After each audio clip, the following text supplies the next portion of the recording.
Well, hey, welcome to the show before the show. I'm your host, Patrick Marilat, and today on Untapped, we're going to be discussing something we've been discussing in the community post section of our YouTube page. So if you're new to the channel, welcome. We hold a bunch of community posts here on the platform discussing Magic the Gathering, and one of the recent topics was about the One Ring. Plenty of people had plenty of feelings for a variety of formats, and we kind of want to cover all those thoughts and opinions today. So this might be a bit of a shorter podcast this morning. I'd say about an hour, but we've got a mailbag item that we're going to discuss first, which you might have recognized from the previous week. But this week I posted a question called Real Talk.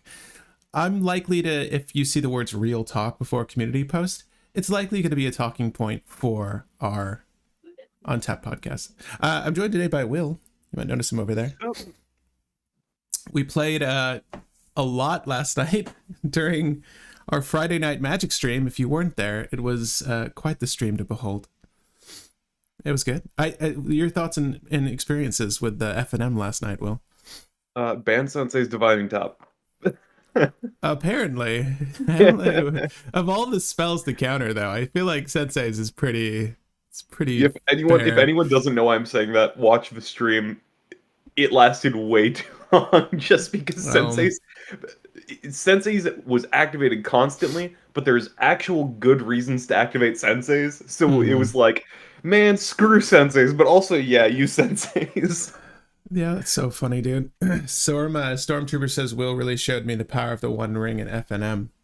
Yes. Right. Do I have a poll going? Yeah. Is the One Ring always playable? Well, 12 people have voted and they say yes, the One Ring's always playable.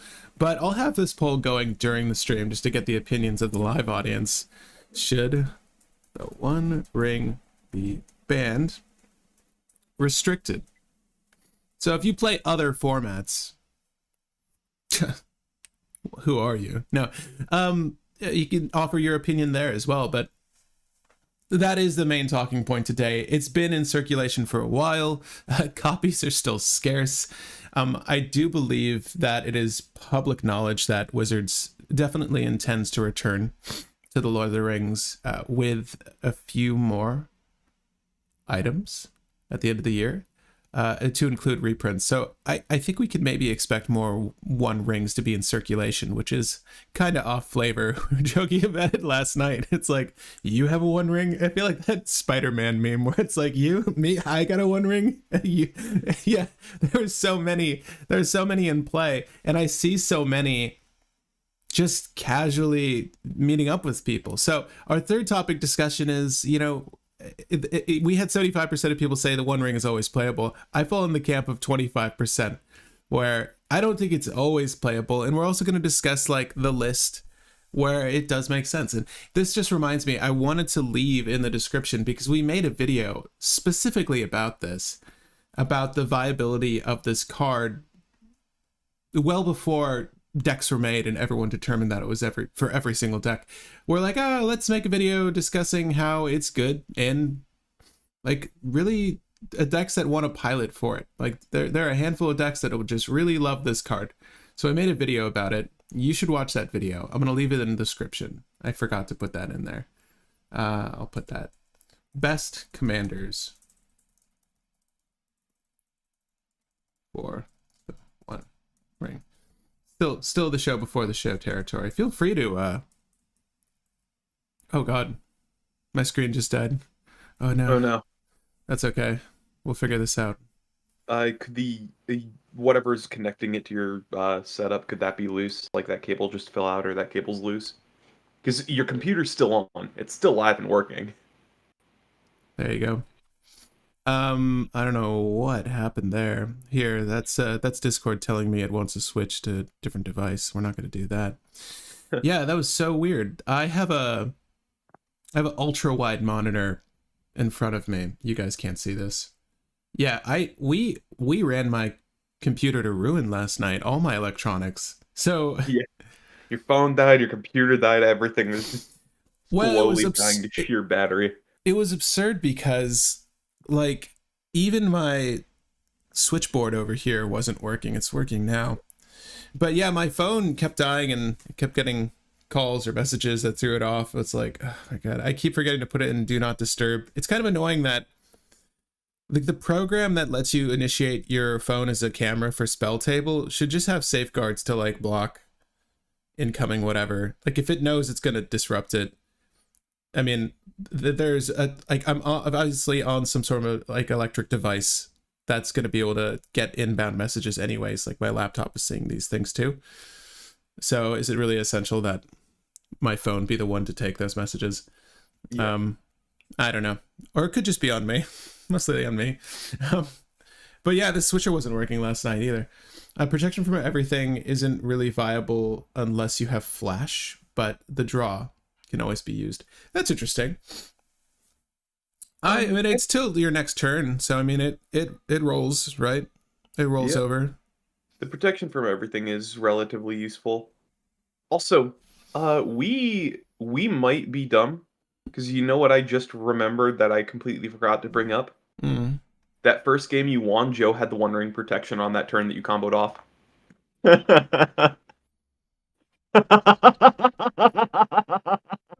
I think that I probably could have won at instant speed. But don't get me wrong. You had infinite Dualcaster Mages, infinite Hoarding Broodlords, and a 2 million Orc army token. Yeah. You could have passed and just blown up all of Joe's stuff and punched him next turn. It didn't matter. But I completely forgot about that. Did Joseph have the One Ring out just the turn prior? Is that a fact? Yep. He drew one. He drew one in response to you copying Adnaz. That's right, yeah. Or in response to you casting Adnaz with everything, I believe. Because then you, was that? No, we might have gotten a full rotation. But I remember that he did have the One Ring out, and I'm like, hold up, Patrick can't combo off here because of the One Ring. Maybe it was he played it after you did the Nas thing. I'll have to rewatch. I'm trying to think of what I could have done then. I think really it might have been a matter of just clearing his board, I guess, and then... I mean, you could have just waited him out. Yeah, I don't think I don't have anything like a Chaos Warp or anything like that I could loop. I don't think to just like eliminate his lands and stuff. I don't think there's any solution for a protected player. Okay, well maybe it is. Yeah, no, I was gonna say Praetor's Grasp, but well, at any rate, F&M. If you didn't watch it last night, I left a link. You're gonna have to jump around. If I look tired, that's why I could not go to sleep afterwards. My mind was like super putty, but yeah, those games lasted a while, some more than most, and 2 of them were our last game because it was just a weird stalemate the whole time. No one was allowed to do anything, and that happens with stacks. But I had like 1 stacks piece. I had 1 stacks piece I protected the whole time, and apparently it was the worst. But that was the most work I've ever gotten out of Aethersworn Canonist, I can tell you that. I'm just glad there was no mass board wipes. But the F&M was very fun. If you weren't there, you should watch it. We also intend to have you guys join us for more of these. Very impromptu. We got Steve or Steven? Jesus, it was Steve, wasn't it? Yeah. It was Steve. Well, we had Steve jump on to play his Atraxa, just following suit from one of our previous F&Ms, and everyone thought Atraxa was going to win. Well, guess what? You're going to need to watch the F&M to find out. You're going to have to watch to find out. But they were fun games. And if you want to join us next time for Friday Night Magic, again, I want these to be more of a communal thing. Open invite. We'll figure out how to get you in there. But yeah, if you guys want to participate in the poll, please do. It's the spam emotes at the top, because if you type emotes, they should show up on screen. Hope that's still true. Actually, I'll test that right now. And I think we could probably start this off. Let's do this one. This is my favorite. This is my favorite of the emotes. Let's see if that pops up on screen for you. All right. Well, hey. Welcome to the channel. I'm Patrick Marlette, your local game guy, and today is Untapped, the TCG Podcast. I don't think we've had an official, really talky podcast in a minute here. We've been covering a lot of different sets that have been releasing and or been on hiatus for this, but today we have making decks. Or just remaking that, honestly, and I'm fine with that. Like they could just be free for all brewing sessions those mornings. I'm happy with that. But we've actually got 3 discussion points we want to cover today, and obviously the comments and opinions of our community. So if you follow local game group and our community posts, you'll notice that a few things have gone up there. Very divisive questions. That is the best way to get people to respond to you, I've found, on the internet. So we've got, which color pairing pairs best with red? What is the finest color pairing with red? That's our mailbag topic for the day. We've got, should the One Ring be banned? And this is for every format. I can only speak about Commander. And, I don't think much is going to change with the rules of this game for a while, this particular format, in light of recent incidents. But I think it's safe to say that people are watching some of these newer cards. And it's just a topic we should cover, because I know a lot of people are investing in this thing, and it would suck if you couldn't play it. But the next topic, because this is all hypothetical clearly, and your responses as well, unwarranted until it actually occurs. But when should you play the One Ring? And I already sort of teased the fact that we've discussed the best decks for the One Ring, and Will showcased one of the best decks for the One Ring last night. And I'll say that, honestly, I think Arkham Daxam is one of the better decks for the One Ring. I think just being in blue, having that accessibility without the hoops that Oswald has to jump through, I feel it's just better. I think there are elements of white that just play more to my favor, but I mean, I'm not always going to play in a Grand Abolisher. I'm taking that shit right out, honestly. But it's like, what I could really use is a silence effect tethered to an artifact, like instant speed artifact silence, just to get around my own Aethersworn Canonist. That's what I really wanted. Or like an artifact that just says, like, you can play this and crack this at some point as a silence. Like, it's a 1 white for an artifact that says pay 1 white and crack it, and then silence. Well, didn't we get a cycle of artifacts that had like similar, the spell bombs, right? But like the whites was okay. I can't even remember what whites was. It's laughably bad. Life? No, it might be. It was make 1/1s, right? It was just costly to do. Oh well, okay. I'll look that up really quick. I want to check it out. I'm curious. The two things I want to say. So, one, Arkham's back, baby. You can take away your Paradox Engine, but you can't take away your Spirit. And the other one was, funnily enough, yeah, Joe did get the One Ring out on that turn that you comboed off for the live stream. Oh well, enjoy that. It's completely irrelevant because you won the game that turn. Like you could have just locked everyone out and then bought a turn. Yeah, it was make a 1/1. I was right. Yeah, it's okay. It's okay. There's another. I was thinking there's another cycle of artifacts within a given color. And they're not spell bombs. I just forget what they're called. But there's another white card that's equally bad. A silence attached to an artifact, though, that would go into every single deck that allowed for it. And I mean, people jam Ranger Captain of Eos almost solely for that fact as well. Like, people just want the silence on a stick, even if they don't have a valid target to search for with Ranger Captain. Sometimes I've just seen people drop it for this. Esper, though. They always run Esper. Of course. But I mean, like, I've seen people just cast it just, and they're like, oh, the Esper is like dead from a turn ago. Like, you saw, that was my target. It's like, oh, okay. I guess you just want a 3 CMC silence. It's just the fact that it's a literal ticking time bomb. But the One Ring, I guess it goes without saying what this card does, but I'll leave it on screen. I won't read it to you. We might need to reread that first trigger, though. The One Ring enters the battlefield. If you cast it, you gain protection from everything until your next turn. It's safe to say I think I had that game anyways, and that's it's really on the board to recognize these sort of things when they occur. I think we sort of neglect that, though, as CDH players. Yeah. Generally, but yes, it is relevant. But yeah, Bai says, I think that given the fact that it's colorless, it's too strong. Giving red efficient draw or white X. Just feel like it gives colors limited by resources too many and removes their restrictions. That's interesting. You don't like how it makes mono or potentially dual colored lists or lesser colored lists more viable, is what it sounds like? Or Or to me, it sounds like you're saying it's leveling the playing field for these decks that maybe wouldn't otherwise be able to catch up in a game of CDH. Are those beers showing up on screen? Are those beers showing up on screen? Let me check. It's not this. I don't know, but I have like a 10-second delay because the stream is always delayed. Well, they used to show up on spam them anyways, but the ones that do show up on stream are these ones. Let me go in here. These ones that shows up at least in the comment panel there. The hell? Okay, well, I'll figure that out later because I did not remove it from our stream elements, but that doesn't matter. All right. Why is this being discussed? Archmage of Exos in Anala decks is mentally handicapped power.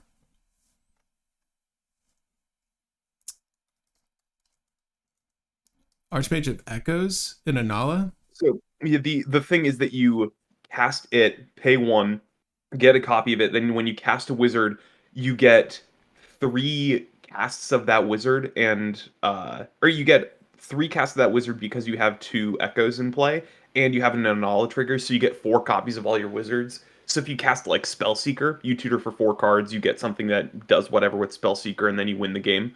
So I'll say Archmage of Echoes is an interesting card. You have to pay 6 mana to do the combo in Inala is the wizard commander, I think, right? I want to make sure that I'm not getting this wrong. No, Inala's the one where it's Inala's the wizard. Yeah.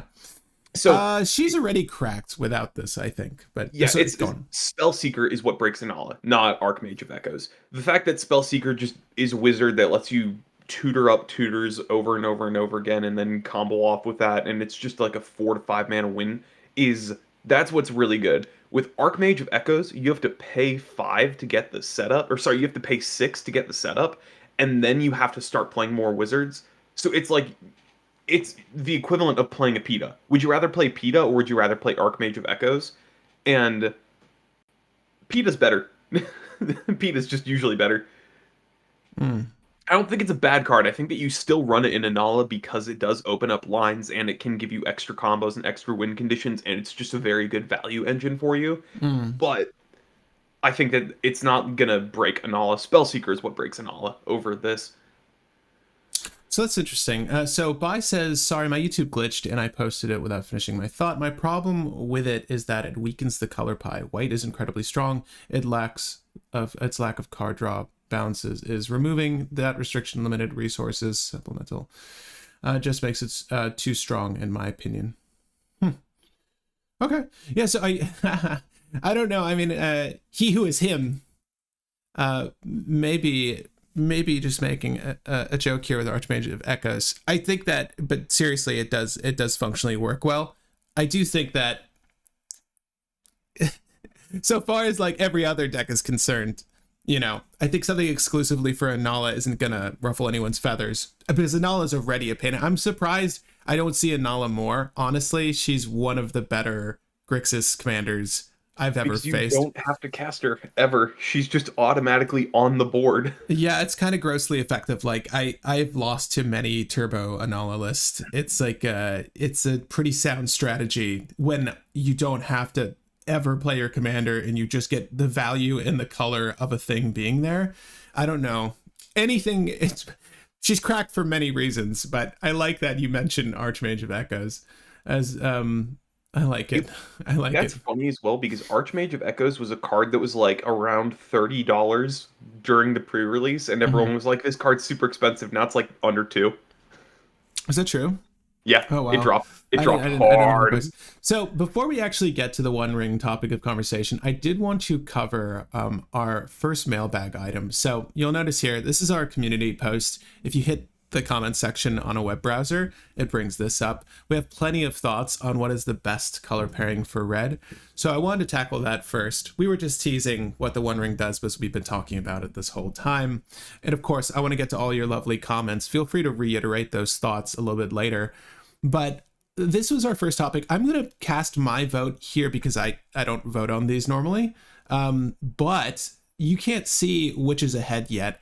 But just for the sake of discussion, what do you guys think our audience voted as the best color pairing for red. And Will, I would pass it off to you, but I feel like you already know. Saw the results. Right. Okay. So what do you guys feel that the audience thinks, that is you, is the best color pairing for red? And then what is your personal opinion as the best color pairing for red? And these should be all of them. Obviously, red cannot pair with itself.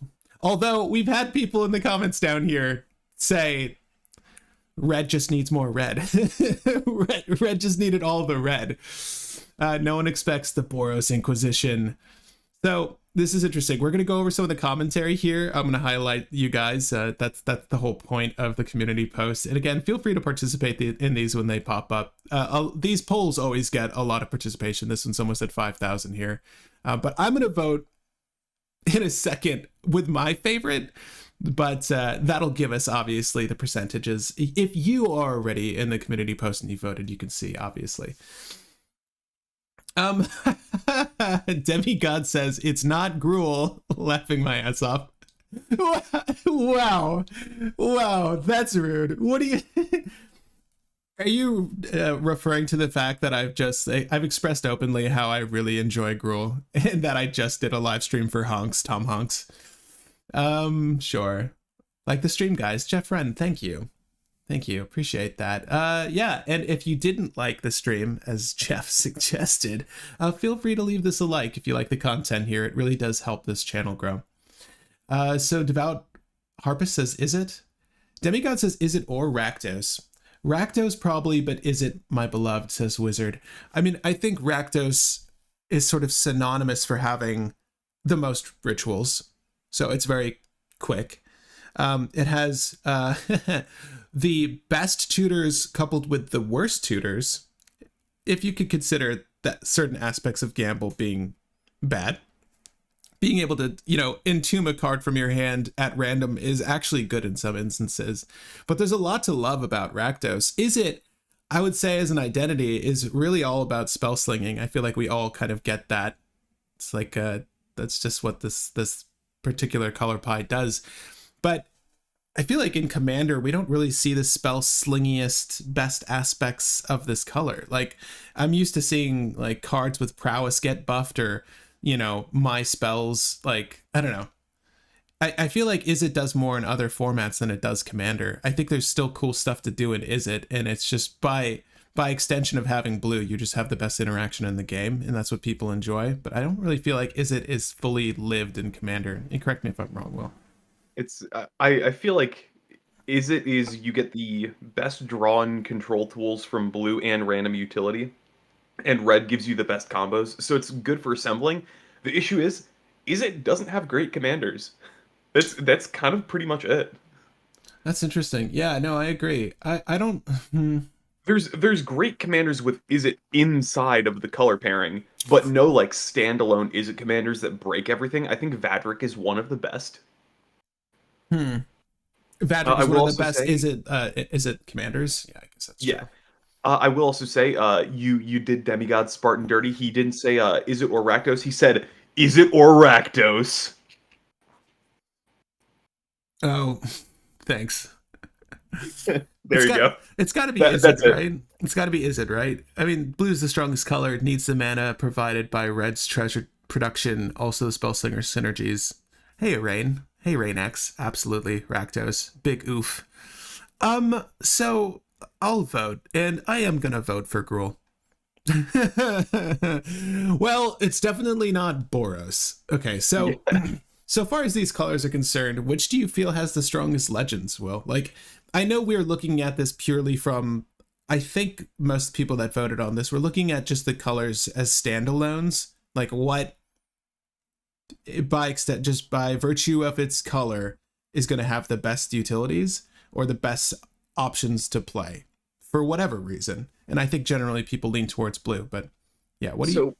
So the best commander that uses red and one other color is probably Winota, but Winota is the only Boros commander, so that's why I don't think Boros is very high up there, because Winota is ridiculously consistent, does crazy things, but then it's like, okay, well, what other Boros commander do I build?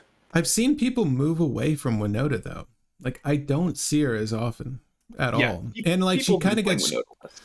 yeah, but my issue was Winota, and I think it's been the issue for that deck for a long time. Really, the best way to stop it is just have an answer for Winota. Because then what? She's running a bunch of dumb cards that only synergy with her and not much with the rest of the deck. Elsewise, yeah, like you're cheating out a lot of stuff in it, and it could be grossly effective. But like you're one board wipe away or one single removal spell away from getting screwed. And Well, the reason why Winota is still good is that your deck is all stacks, and those pieces feed into Winota. So those pieces buy you the time to recast Winota, which is what makes Winota still good. all right. Yeah, no, I don't know. I've played against her like a grand total of maybe 5 times. I don't see her anymore. I played against her, I would say the same amount of times I've played against Yasharn. I never lost to Winota. I did lose to Yasharn. So maybe that was rough. Turn 1 Yasharn on the play. Okay, it's just gonna be rough. But what's nice is that Yasharn is actively doing a thing by itself. And it's also actively ramping you. So it is quite easy to just wreck face with Yasharn which is what it came down to. And again, no offense to Winota players. I'm just making observations. And I don't think Boros has I guess I'm going to agree with you. I think Boros has good legendaries, though, just actively for drawing, for doing the general strategy you want to do in Boros. I guess you could partner a Kiri Lineslinger with Arden. That would be kind of cool. That's Boros, but that's like a auto-equipped commander and like someone who benefits off of being equipped, but there's no inherent draw there. I think Part of the issue is like all of Boros's good stuff, or like good stuff, is equipment based, and you have to set up for equipments and build around equipments, but then the payoff isn't that big. Like the best equipment commander in the game is Godo, and Godo doesn't care about all equipment; he cares about one, arguably two. oh, Argentum armor. No, One. Hammer of Nazan. Oh, I mean, it has a couple of like utilities in there, but yeah, I Yeah, get but you. those are like I screwed up, time to get Yeah. something else. Yeah, that's true. That's so funny. That's okay. I guess we can move on from Boros. Gruul has a handful of decent legendaries that you can helm. I mean, I personally, if you've watched this channel for a while, know I really love Wart the Raid Mother. I think she's awesome. I think she is overcosted for what she does. I think at the time of like designing that card, they may be goofed with her because I think that she was well costed for the time, but you could yeah. totally print a power creeped version of Ward and it would be fine in the current meta. Yeah, I don't think anyone would bat an eye. But yeah, it's kind of a shame there. Honks is one of my favorites, but again, it's a weird deck to pilot because it's really just about killing zombies and then drawing cards and then killing everything else whilst killing zombies. Right. So all those value creatures that we see now will likely get nuked, right? And I think the best solution is really just a fat dockside and then doing whatever the heck you want to do over top of my board slang. And then Minx and Boo is like the other one I hear about all the time. I've never made one, but I'm tempted. But yeah, Gruul doesn't really have much that I see, I don't think. The only other two notable ones is Agatha, but Agatha hasn't been around long enough to say whether Agatha is actually that great or not. And then Urchin Aranis, which someone said got top 16 in a tournament recently, which I'm very Right. happy to hear. Which is apparently true, but we haven't seen that list yet. I mean, I definitely want to see that Urchin Aranis list if you heard about this one topping 16 in a recent competitive competition. A recent competition. Let us know. I'd love to see that deck list. But yeah, we've got Izzet now, and like you were saying, it's really, so far as like color pairing is concerned, maybe it's good in other formats, but So, I've looked through the Izzet commanders just because I'm like, is there things that I'm forgetting about or missing? The only ones that I did forget about was the Niv Mizzets and the Artifact Joyra.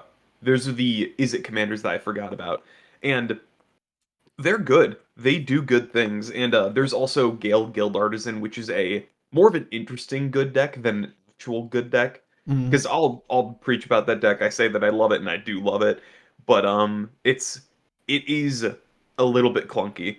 But the major decks that you'll see in Izzet is Joyra, Weatherlight Captain, one of the two good Niv Mizzets, and then uh, like Locust God and Vadrik. And that's it. But that's actually a good number. Izzet has a surprisingly good number of commanders that it can Well, use. isn't there like also a Malcolm and what is it? Kedis, Malcolm and Kedis, or Malcolm and Breaches, either one. That does exist as well. Yeah, Malcolm and Kedis is another good pairing. That's a good one. I mean, I still see people play that one because you just get access to the Glinthorn combo, and I guess you win, right? Yeah, and Kedis will triple up your treasures off Malcolm because you'll hit with Malcolm and then ping the other two guys, and then you get 3 treasures. Did you say Riel?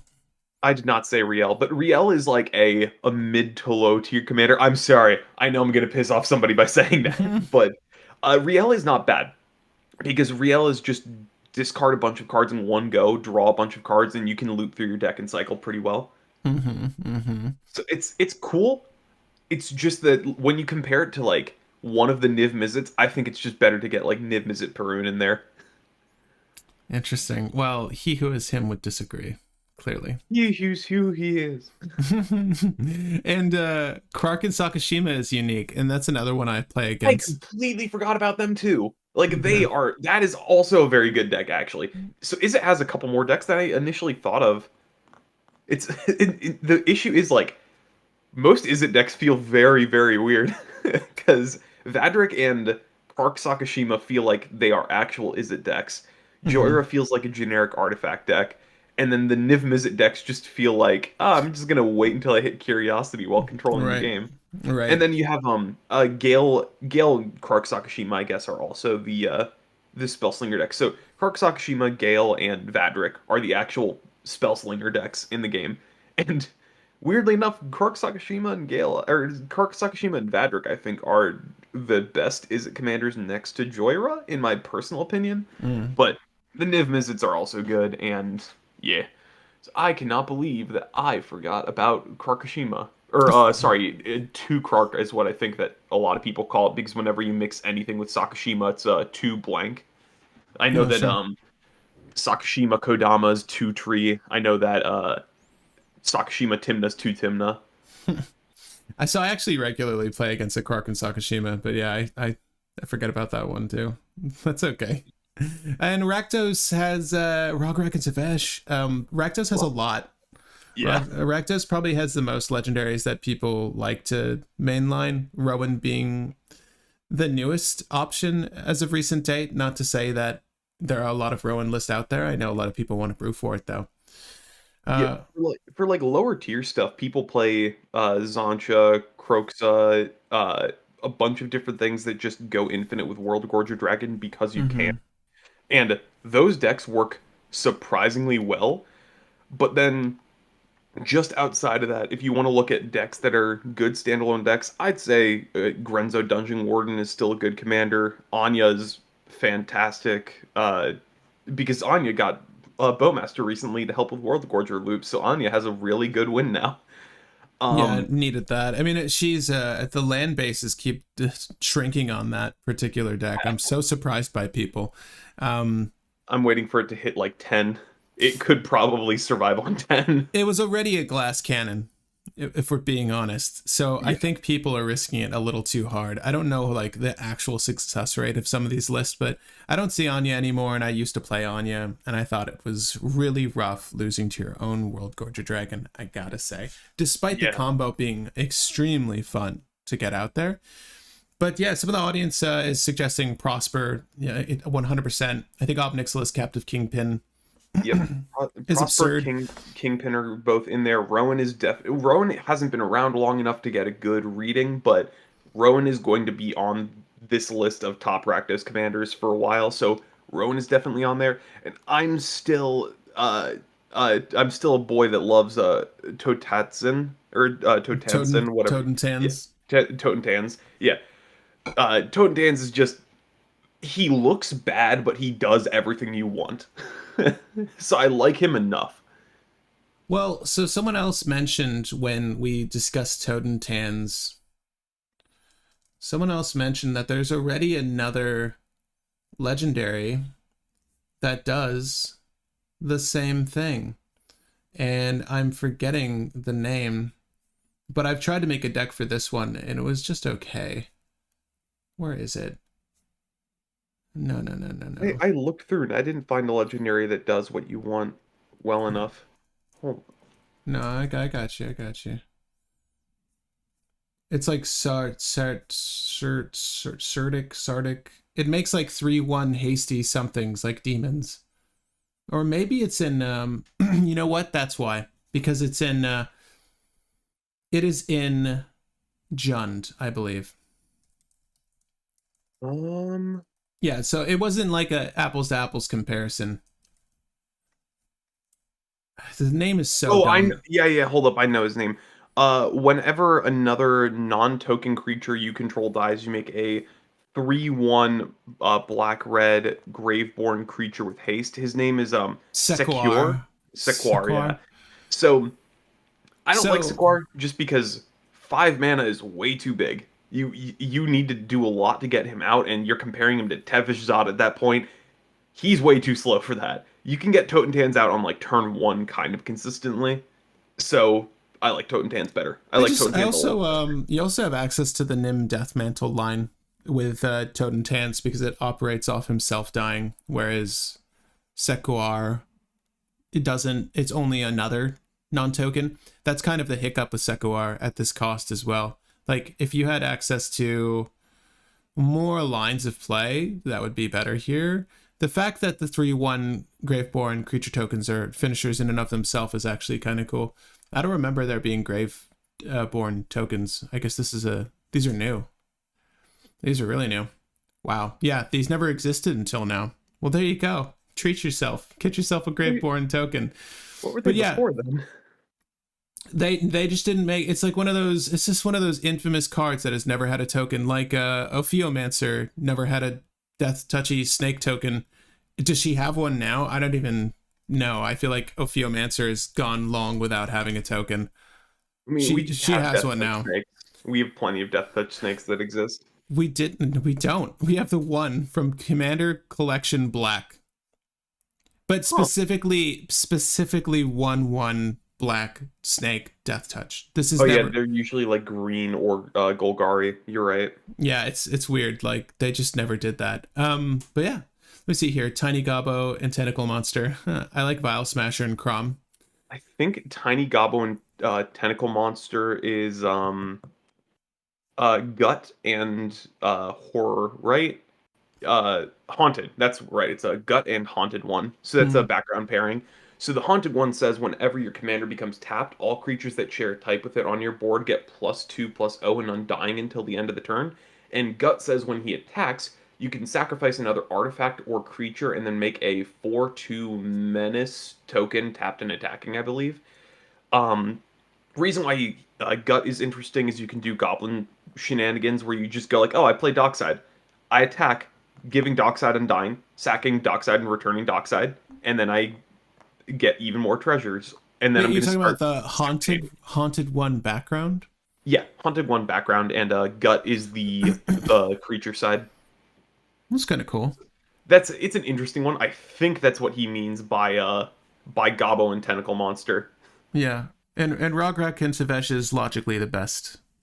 Oh, is that what? Okay, that's what you meant by Gobbo and Tentacle Monster. Yes. Yeah, that's what threw me off because I'm like, Rograk isn't a Gobbo.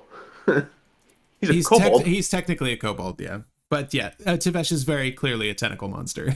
So... Yes, I agree. But that's why I was like, is it Gut Haunted one? I brought up that deck, but I didn't think that people liked it enough to actually bring it up. I like this last question we got posed here by Insanity Merc. So it is something that I don't think people consider too often. I think it's cool when Atraxa hits the field, but like, how long will it take you to get there? And then that is a factor when it comes to weighing legendary. So the thought is, I'm happy you mentioned CMC. In your opinion, what is the CMC to commander effective ratio that makes it worth it? Will, you can take that on. If your commander is like 3 mana, it can get away with doing a lot less. Because if you look at like Tymna is like draw 3 cards every turn, and it's competing with Tevish, but it's less likely to draw the 3. So Yeah. Timna is a good example of like one of the highest end 3 drops that you're gonna see. And yet Uh, people will counter the Tevish, murk the Tevish before they ever consider dealing with the Loyal Apprentice Timna combo that's just sitting over there. It always baffles me. I gotta say, I got blown out of a game recently, and there was a blue farm player with that setup, and they're like actively drawing cards. Like, I guess I can't deal with this. And they weren't even attacking my Tevish at that because they didn't really care. But then people were actively removing my Tevish. I was like, what world am I living in? The hurdles I have to jump to draw cards, and you're just letting this person get away with it. It's odd because it feels like a non-problem when Timna's out there because she just gets out there so quickly. And it's like, it's just, they'll get a few draws. Maybe they play an opposition agent that swings too, or maybe they swing an orc army. Like, it's not going to be that big a deal. No, it's netting more cards per game than many other legends. You should deal with that shit if you're going to, like, the threat analysis, some games, I don't understand, especially if there's a Loyal Apprentice. Please deal with a Loyal Apprentice. It's a really good card. People slept on that card, and it's in every Timna list now that incorporates red. But yeah, I agree. I think that's why something like Rowan is so exciting too. I put it on the screen for you guys, but she's 3 CMC. It's very easy to cast, and it's more than just the CMC as well, because I mentioned Tevish. Tevish is I would say Ob Nixilis, Captive Kingpin. We've already talked about him here, but I would say that he's a good example of like a very playable legend at a cost that would maybe be considerably high, because it passes a lot of test. Like, you could Jeweled Lotus land this. You can use fast mana crypt land this. There's plenty of ways to turn 1 this with all of the rituals also that exist here. Dark Ritual, Pyretic Ritual, all of that.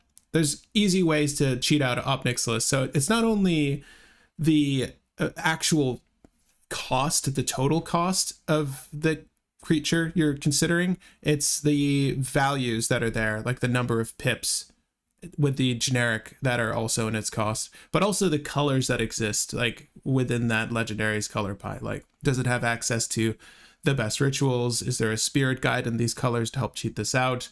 And in some instances, like Anala we mentioned earlier, you don't even need a player. Yeah, Anala is 0 mana. Anala is 0 mana.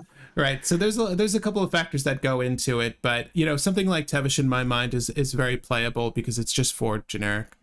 It's not difficult to get 4 generic, and you could do some dumb things to get there. And again, it's a draw engine, but again, this is not ever going to be as bad as seeing a Timna or a Crom, in my earnest opinion. Those are real threats. This is like a time bomb, but you've got plenty of ways to bounce or remove or tick down the loyalty counter, so you never have to worry about the -10. It's very rare. It's very rare that I ever get to do the -10. I think I've done it twice. And one time someone was playing stacks and like actively affected people from like swinging at Tevish. So thanks for helping me. But yeah, it's like, it's rare. I'm the great offenders are the great offenders because they're actively doing things better than any other legendary, and there's still the actual threats. You should really deal with those first. Sorry. And getting back to the CMC to our question. Yeah. So with something like Atraxa being 7 mana, it needs to do enough, and I think Atraxa is just short of that, because, well, one, Atraxa is an infinite value engine. Like, it's an infinite outlet, I should say. Mm-hmm. So if you have a infinite bounce loop going, or if you just have food chain or something like that, Atraxa is an outlet for you. You can win the game. And that's why Atraxa is still relatively decent. But if you have a commander that's an infinite outlet, it's usually better if the commander also gives you value in some way, shape, or form. And Atraxa doesn't really do that until later in the game. So your commander isn't helping you out for a good amount of the game, and then comes around later to give you a ton of value. So Atraxa is difficult because it's put on the same CMC of something like PETA, but PETA is just way better. So it's usually better to just ramp into something like PETA. When looking at the power level to CMC of things, you have to compare what else you could be doing with the mana, and then calculate it with how easy is it to find the card that you can play into with that. So it's like with something like PETA, you can probably find that pretty easily because you're waiting a while to cast that. You have to get up 7 mana, so you have time to find PETA. If it's something like Adnaz, that's a much faster clock. That's a little bit harder to find in time, which is why stuff like Tevish Zot are totally fine as commanders, even though it's competing with Adnaz. Right, yeah. I mean, if I had Ad Nauseam in my hand, the same play I could make Tevish Spot. I would much rather ship the Ad Nauseam and see if it gets hit or not, right? Because that's in most cases, a win on the spot kind of card. Same thing with Peer into the Abyss, where Atraxa, you're going to have to work for it. And no offense, like we had Atraxa playing with us last night. Steve, thank you again for joining us.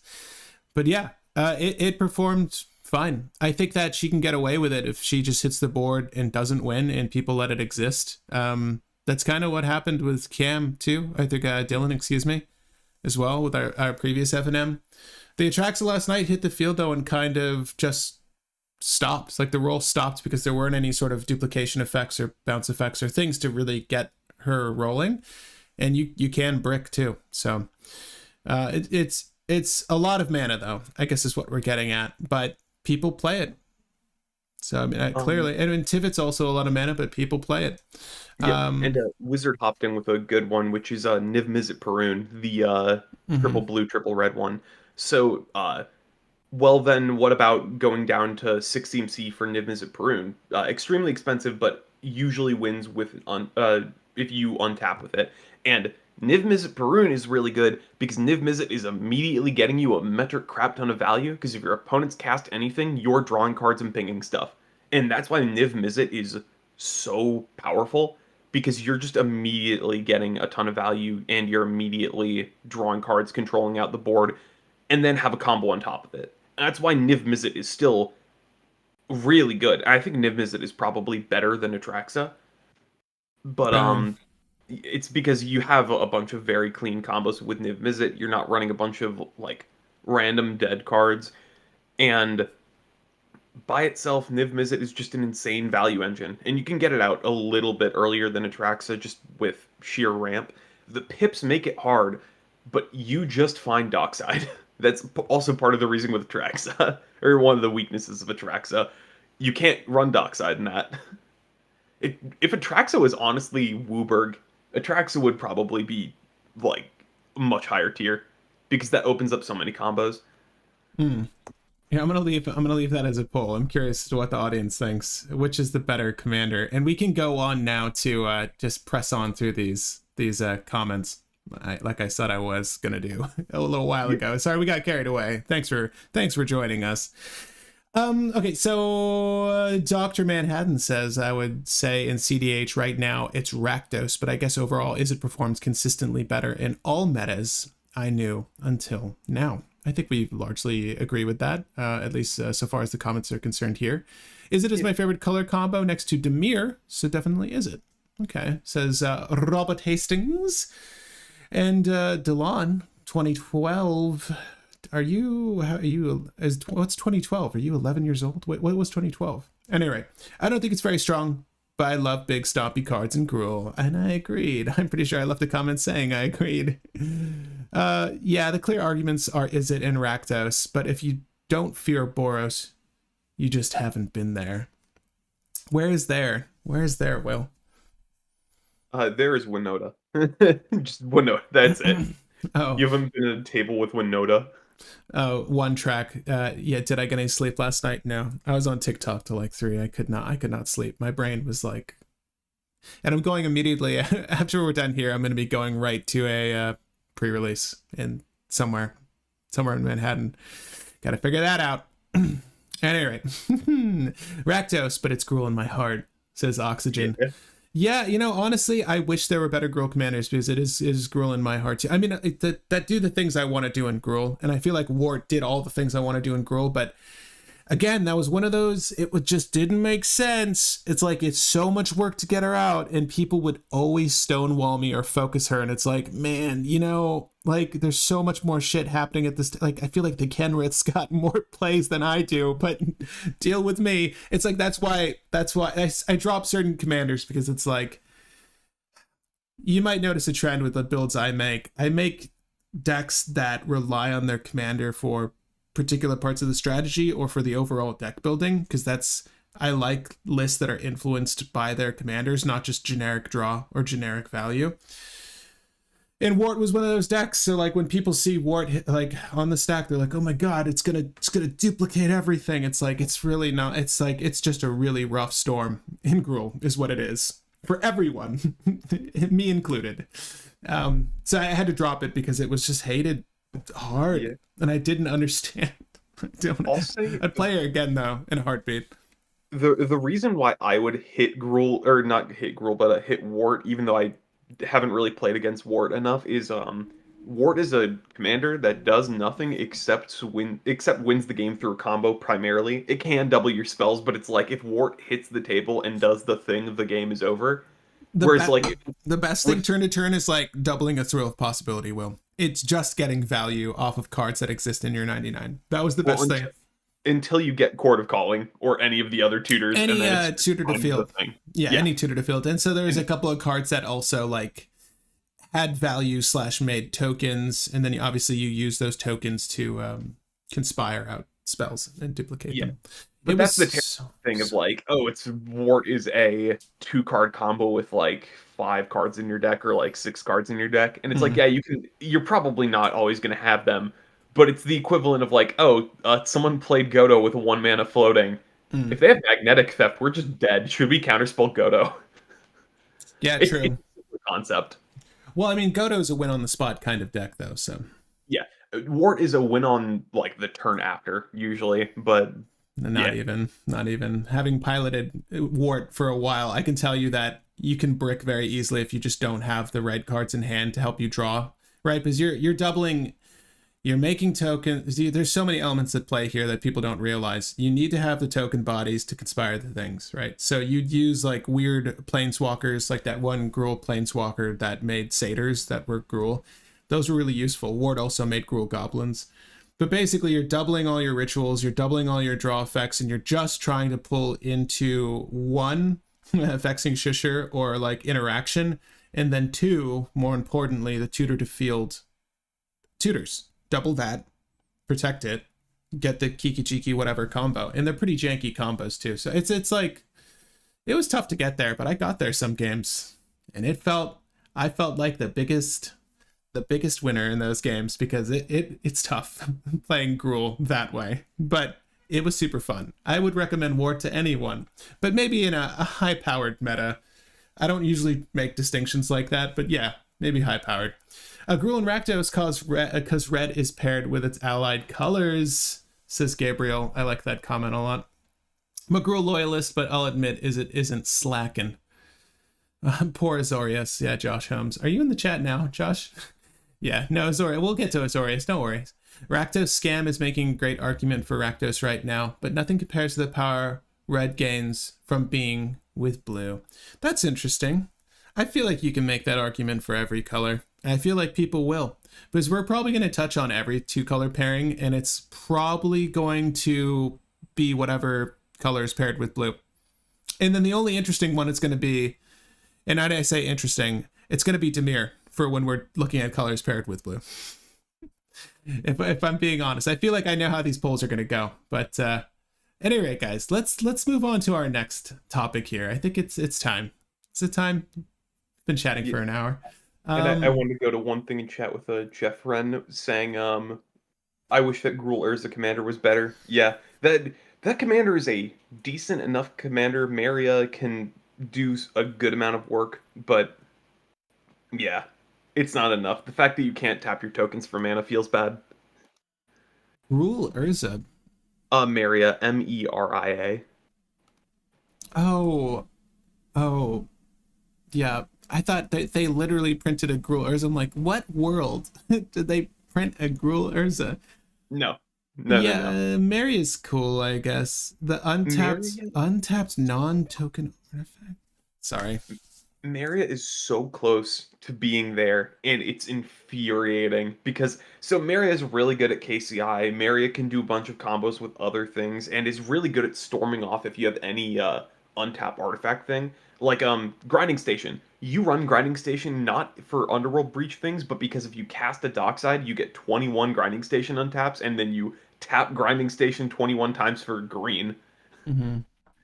So Maria's pretty good, What but is what just world do you have? Why do they specify an untapped token? How much further can you tap a card? How well, much no, it's further can you? No, Will. if a cost is just like a tap an artifact, you could just say, this tap artifact? I'm gonna tap it. I'm gonna make a green, and you just say, I'm gonna Oh, make infinite green, so that you have to specify untapped. that's interesting. I did not know that. I thought Because they you were can just tap target permanent. they're turning the card upside down. I thought. Nah, it's like how you can tap a tapped permanent with a tap target permanent effects. If it's like, oh, Right. tap a permanent and draw, you just the draw. But I mean, it's part of the cost, though. I feel like isn't that tacitly understood? I don't know. Yes, it is understood, but they feel the need to specify it because it's like, well, if a new player joins in, no, you can't just combo off. Battered Golem taps for green too, Yep. the And same there's also way. what's his name, like Taxos or something like that. The big dino that says when you cast a historic spell, you untap him, but he doesn't untap. Other than that, Should we brew Maria next? It sounds like people are into Gruul. Mary has been brewed to high heck. Like we would not brew anything significant past what But people have brewed. have people done Artificer Tribal? I doubt. I doubt, Are you Will. gonna do Artificer Tribal? Obviously, there's so many good artificers in Gruul. Yeah, we're gonna come to it. Don't worry. All right. The talking point for today, with over 5,000 votes, I'm always surprised at how well the community posts do. They do better than some of our long form videos. But hey, thank you for attributing to the community. Guys, let me know your thoughts on the One Ring in the comments here, and feel free to spam those emotes while you're at it. But have you guys played with this card in any other format? In Commander specifically? Again, that's where we can elaborate on this card from, me personally. But yeah, I'd love to know your thoughts on the One Ring so far. Again, the two cards I've seen the most from Lord of the Rings have been, without a doubt, Orcish Bowmaster and the One Ring. I am personally a huge fan. I'm very high on Spiteful Banditry, and I'm probably going to put it in more lists like my Artificer Maria. Right, obviously, she needs Spiteful Can't tap Band. that token though. You can't tap that pressure token. Oh, well, I could still tap it, sir. I could still tap that token for all that sweet, sweet gold.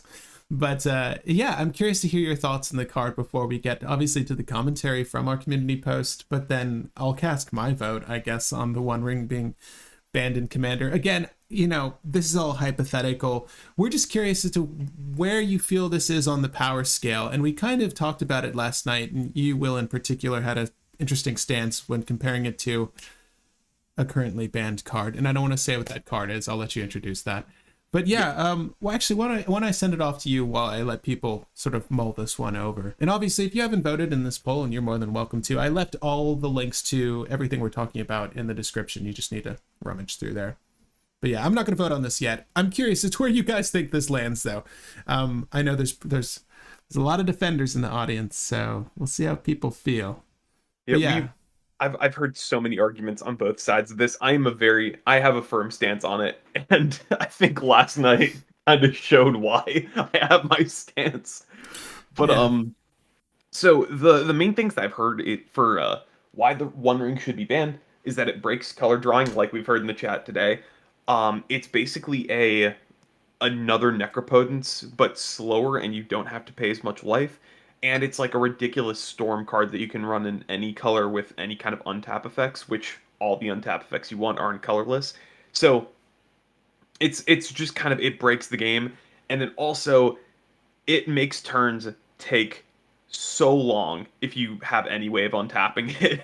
So it can do very dumb and very unfun things to play against. But then on the side of why it shouldn't be banned is there are other effects that do the same thing but significantly faster. There's other effects that or there's like still ways to remove it and bounce it, so it's not like it's impossible to Hmm. remove even with the indestructible. And in addition to that, it can get hit by stacks effects very easily, like Collector Oof, Null Rod, those kind of things hit it, and it's fine. In addition to the fact that it just draws cards, so it fuels decks to do what they were already going to do more. And finally, if you want to do the storm thing, you have to build around the card to do One Ring Storm. So those have kind of been like the arguments I've heard on either side for why it should be banned, why it shouldn't be banned. The thing that I bring it down to for why it should be banned is it feels like the spiritual successor of Paradox Engine. And last game kind of showed it off perfectly, or last night showed it off perfectly. If you don't want to watch the whole stream, just skip to the time when I get the One Ring and one of the clocks into play with Arkham Daxon, and then you can watch from there. It'll be like 30 minutes of me just taking the longest turns ever, but I'm constantly trying to do things and figure stuff out with a massive hand. Um, but putting it simply, the reason why Paradox Engine was banned was it's a card that gives a ridiculous amount of value in every deck. Everybody wants to play it in every single deck, and it made people take turns that were way too long while also just giving a bunch of value. So it gave non-deterministic wins and gave a ton of value. The One Ring does the exact same thing, but instead of giving you mana, it gives you cards, which is debatably better. But the One Ring is slower, and as a downside, but drawing cards is usually better than getting a bit of mana. And yes, you can draw cards off of the Paradox Engine. Yes, you can do a bunch of things, and you can turn the mana to card draw with Thrasios. I know all those things. Mm.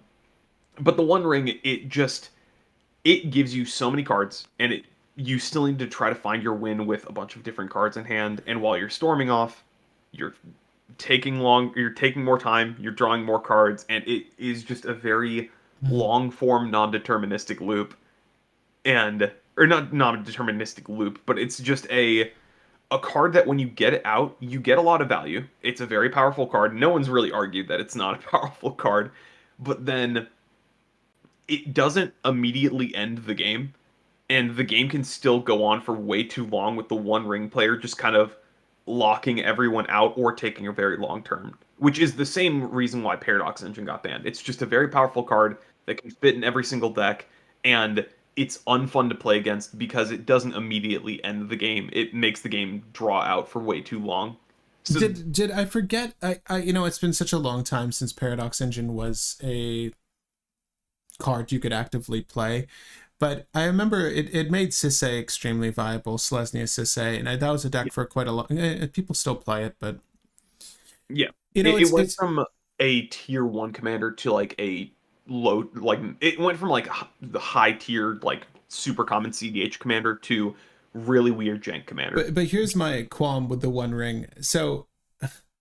The Paradox Engine, despite its inherent value, it was just an enabler for combos. It worked really well into a lot of strategies, but I don't think anyone would agree in saying Paradox Engine deserved to be in every deck.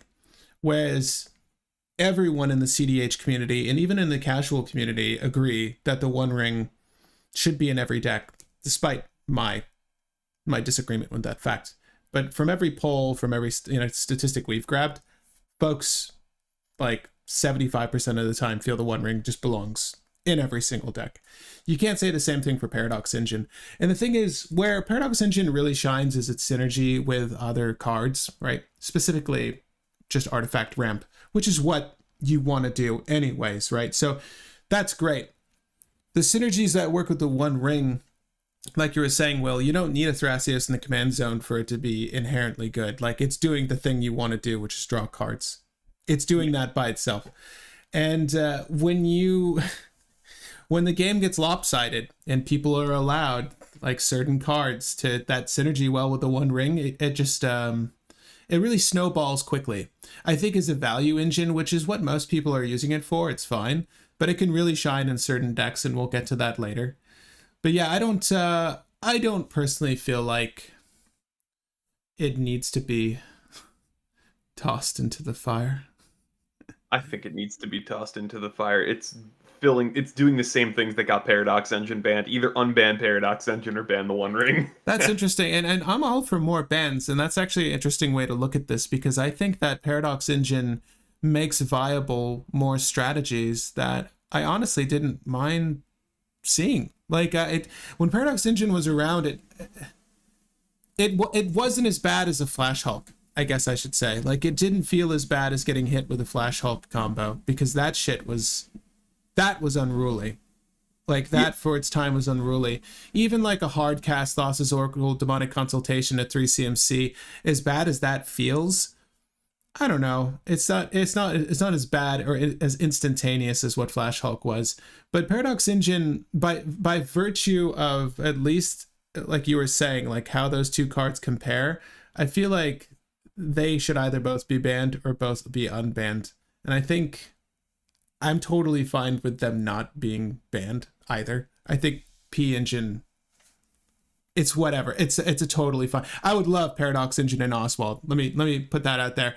How cool would that be to make that deck more viable? And I don't think the list, like I guess some Thrasios list would want it back again, or anything that has a payoff in the CZ where you could just plug in mana.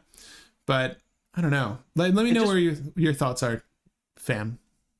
I just would be terrified at the prospect of someone getting out like a turn 1 or 2 Arkham and then going like, oh yeah, creature, Paradox Engine, cast, untapping Arkham a bunch of times and a bunch of mana rocks, sack another creature, the One Ring, cast One Ring, draw, game. Yeah, I mean, I guess that's no different than, I don't know. Like, once I see an Underworld Breach hit the stack and I look at their graveyard and I see there's the requisite escape cards and a tutor, it's the same sort of threat evaluation I'm making here. Like, I need to handle this now. Or they're going to go off. Yep. I don't think generally people play Paradox Engine if they're not going off either. So it's one of those cards. Yeah. To be fair, though, with Underworld Breach, it's like, oh, you need tutor and a good amount of cards in graveyard and a good amount of mana. With Paradox Engine, it's like, do you have mana rocks in play? Cool, good game.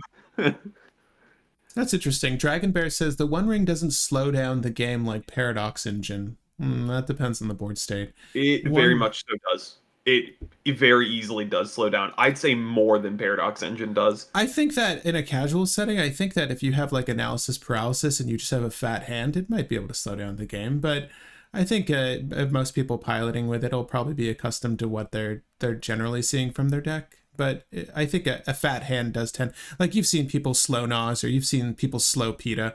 Like it's a very relevant issue. But yeah. One problem with Paradox Engine was that in casual games, people who didn't know how to combo with it slowed the game down if they did not. I think Dragon, that's probably just that's a player error. Like I don't know if that's Pen Engine's fault necessarily. You know what I mean? Like, and I would in certain instances, like if I see someone's fresh to a combo, like I'll help them. If I'm F6 and it doesn't matter, and it's just again, Commander is a casual format. I don't mind helping that person out. But yeah, definitely learn your shit before you try to go off. Elsha would pop off with Paradox Engine. I think that Urza popped off with Paradox Engine too, right? Like, weirdly enough, when Paradox Engine got banned, the best commander with Paradox Engine was Yawgmoth, not Urza. Which Yawgmoth? OG the only Yawgmoth, the black one. Black one? The Undying one, the Undying Loop one. Sack something, draw a card, put a -1/-1 counter on something. What was the combo? I don't remember this. So you didn't even use it to combo, you just used it to get a bunch of mana and storm off, because you go, I'm going to play a creature, sacrifice it, fill up my graveyard, get reanimates, find a persist creature, sacrifice it, find something that makes a token on death, or another persist creature, or menace, or not menace, undying creature. And then you just go, okay, I'm now drawing through my deck, Paradox Engine gives me enough mana to win the game with whatever. So Yawgmoth gives you a full grip and then combos off just by draw storming, whereas Urza would just use Paradox Engine and keep rolling, and if Urza ever missed, then it would stop there. But the issue was there's a lot of cards in your deck in Urza that just miss. Like there's a bunch of counter spells, there's a bunch of blue lands, or just a bunch of lands. So Urza whiffed on Paradox Engine a lot. Yawgmoth pretty much never whiffed. And going into the one thing that Dragon Bear was saying, so the One Ring puts a clock on the game, which Paradox Engine doesn't always do, and Paradox Engine could take longer because people would have to slow play it for different combos. Like Patrick said, that's just how players play more so than anything else, but it's the issue of a lot of players won't notice that they don't get there in Paradox Engine because it's a little bit more complex than the One Ring, because the One Ring is just you play your deck, but you play it more, Whereas Paradox Engine leads to very weird scenarios where you're like, I have 30 mana, I can get there, right? But then no matter how hard you try, you just barely whiff. So Hmm. Paradox Engine is weird because you don't always get there. And the One Ring, it does get there a little bit easier, I will agree. But the issue is that when the One Ring doesn't get there, it just kind of says, okay, pass the turn, I'm going to control out the game and let everyone take their turns while not letting them play the game. And then Here's I'll get my turn, I'll try to do it again, and if I don't hit my key cards again, I'm just going to control out the game again. I don't know. Like I've definitely destroyed Paradox engines while like that trigger was on the stack. The thing Yeah. is, it's like the other issue I find with the One Ring that kind of makes it a worse offender is the fact that they made it. Well, I mean, thematically, the theme of Lord of the Rings made it indestructible. You know, honestly, they probably could have given it Shroud too, couldn't they? Because No. that no, No. but that would have balanced it. Because all of the things that say untapped target thing would have Oh, balanced it. you're saying, yeah. Fair Shroud, enough. shroud. But I mean, Yeah, yeah. obviously that's more exclusive, I suppose, to like Frodo putting the ring on. Maybe Yeah, it's and like that's what the the protection is idea. supposed to be. Yeah. That's kind of my qualm, the indestructibility, because we don't usually mainline a lot of effects that can handle this outside of blue, because blue always is going to have the answers. Blue has Um, bounce and blue has resculpt. Let's right, go. right. So there aren't that many great solutions for the One Ring. Where Pen Engine, like there are things you can do to it. It's like, did you just hold the interaction for it, right? They're also going pretty balls deep to cast Pen Engine. It is one more mana. Here's my thought. I think that I'm in the same camp as Will. They're both pretty big offenders. I don't think either of them should be banned. I don't think Pen Engine should be banned. I feel like I need to buy up a couple of Masterpiece copies and just hold on to them. That's what I agree with as well, because I feel like Paradox Engine could be unbanned only because the reason that it got banned in the first place was people were playing it in casual.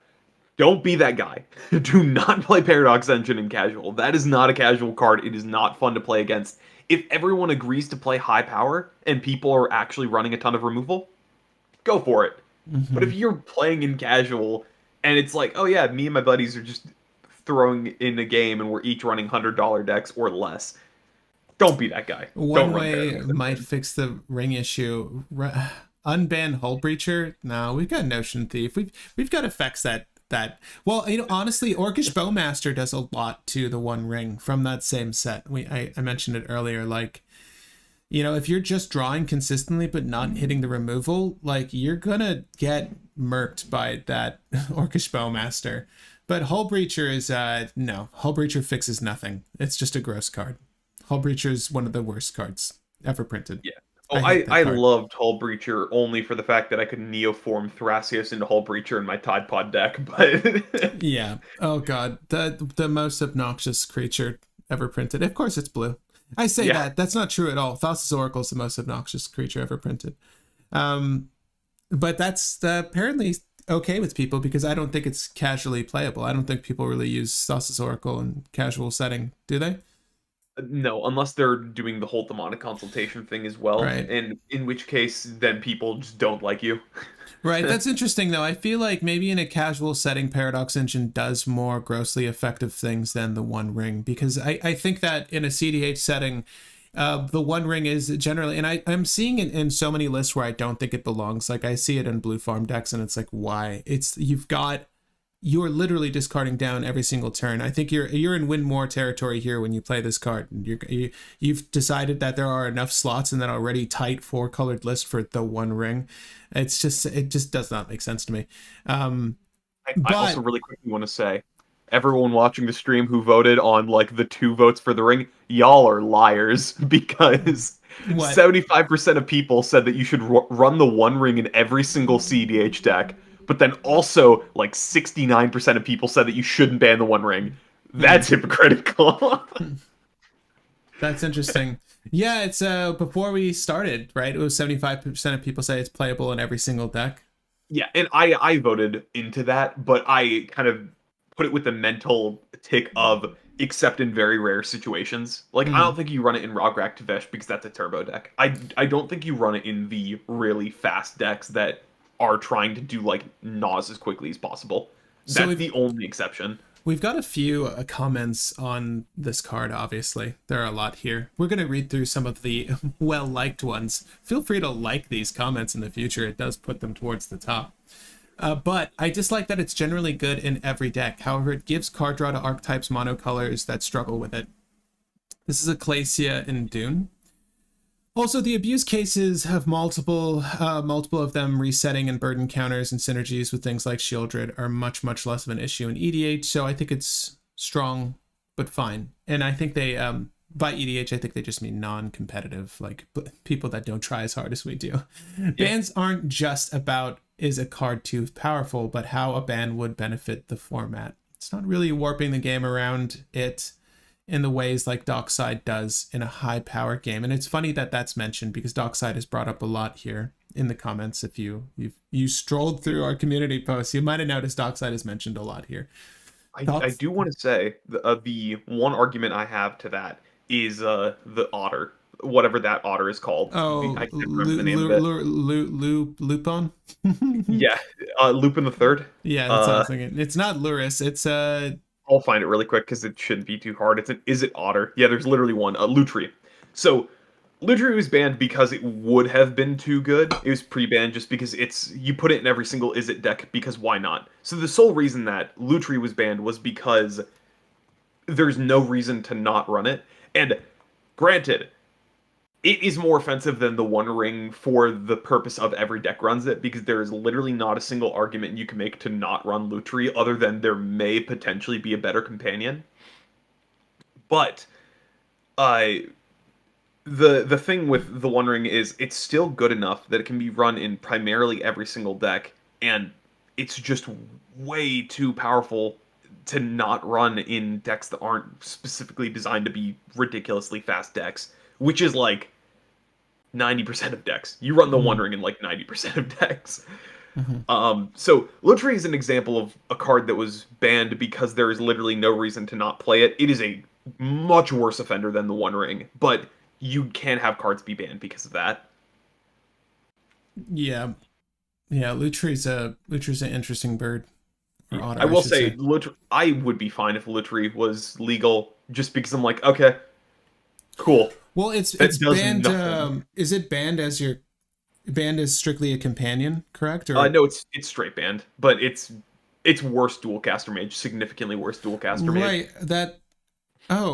I guess they couldn't make that distinction because that's just confusing. But it's like the Otter's not great as your actual commander. No offense to people that wanted to play it. I don't think it would have ranked amongst the best of Izzet Legends, I suppose is what I'm saying here. But I would honestly be fine if Lutri was unbanned, because I'm like, okay, you have that in your companion zone. You'll use it as sack fodder or polymorph fodder, or or you get an extra counter spell. That's it. That's kind of cool. That's cool. It's so mediocre.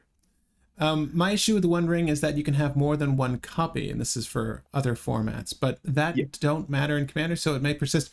Yeah, well, I think it's no stretch to say that Commander is the most popular paper format, and I'm pretty sure that, despite the RC and WotC making decisions separate from one another, I can't help but feel like the One Ring is a really big selling point to the Lord of the Rings sets. So I'm pretty sure they would not want it to be banned. So I feel like this hypothetical conversation, it will never happen. Although there are interesting arguments for the One Ring being restricted in other formats. So you don't have to see 4 copies, right? I agree. I think that's kind of outlandish. It's also just weird because, one, thematically, it would be interesting to restrict it to 1 for other formats. It would also make it less backbreaking for those formats. It would also be thematically correct. It would just be it just flavor, theme. It would make so much more sense. Yeah. But yeah, I don't think it's a problem in casual games because it's a much slower format. And that's interesting. I guess that's sort of the pen engine argument again. It's sort of expedited turns, whether you're using dorks or whatever sort of mana rocks you might be utilizing. It can kind of perpetuate your turn. Sure, you have 40 life, but the life loss is going to add up quickly unless you can blink or get rid of the ring. Sorcery Speed Fog is also a lot worse in EDH than in a format like Modern, because not only is it a slow format, it is a multiplayer format, so other people can still advance the game. Yeah, I didn't actually read the question. I just picked the best art, says Ave Rilmans. And I agree. Normally, I just pick for the art too. I think there's an argument to be made about made for a signpost banning for ubiquity and power for colorless cards in Commander. However, like Dockside, this card lines pockets with money, and a ban in Commander won't affect that too much. But it is the Ring of Power. It should be more powerful. I think it should be powerful. I think it just has a lot of text on it that just has me scratching my head. If not banned in EDH, they at least need to look at the Eternal formats. They say it's good because it can go in every deck, like we kind of agree with Commander. Helps some weaker decks grab a foothold in games sometimes, but the strong decks get it too. And it seems less like every deck can run it, and it's more like every deck is a ring deck of a different flavor. Let's be real. I'm mad I didn't pull the 1 of 1, so I never want to see one, says EDH Guru. And yeah, all of what was said there kind of aligns with our opinions. I agree. And that's sort of the issue. Anytime that there is a card that is of value, that is generically costed or extremely splashable, yes, it will help the monocolored decks of the list that struggle, but it also inadvertently makes the stronger list even stronger. But in some cases, as I was mentioning, I think it's win more. I'm not solely speaking of the One Ring now. Like any card that does an effective thing, like if your list doesn't need it, don't buy into the hype just because. Like I think it makes sense to play test certain cards, but yeah, I don't know. I like when cards are printed with double pips, but even that hasn't stopped people from splashing things into list. Yeah, the One Ring is just generically good, and I can see why people would want to play it in every deck. Let me see here. Let me see here. Will, even before your Arkham performance last night, I've been building a Lorith One Ring deck. We should compare the ring to colorless card draw that existed before it, like Mind's Eye. And yeah, speaking of power creep, I mean, it's definitely a real thing. We can look at Mind's Eye, sure. Whenever an opponent draws a card, you may pay 1. If you do, draw a card. And, I guess you can say the One Ring is balanced because don't forget the burden counters. But in a format with 40 life, it's so negligible. I should also bring this up because we went over the things that get cards banned before, like a card just being format breaking, a card being like Power 9, a card being too greedy, and a card being a card being too greedy, a card being like too anti-fun, and then a card being what was the last one? Oh, a card being format breaking. The One Ring is a format breaker in addition to everything else. It's one of those cards that it is supposed to hurt you to prevent you from drawing too many cards. But the issue is you don't care about losing life in Commander. It doesn't care. Sorry about that, needed to sneeze. Oh, you're good. So it's a less offensive format breaker in the fact that you don't care about paying life in Commander. It is to the degree of a slower Necropotence. So it's more like a Yawgmoth's Bargain, like a slower Yawgmoth's Bargain, which is banned. And it's a lesser CMC, you can't use it as quickly, but it's still like a Yawgmoth's Bargain that you don't actually have to pay to life for.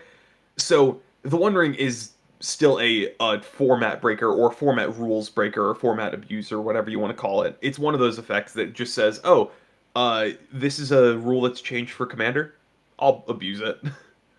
Man, don't I wish Yawgmoth's Bargain was a playable card? How good would a Nixthia be if she could literally make that bargain? I Like know.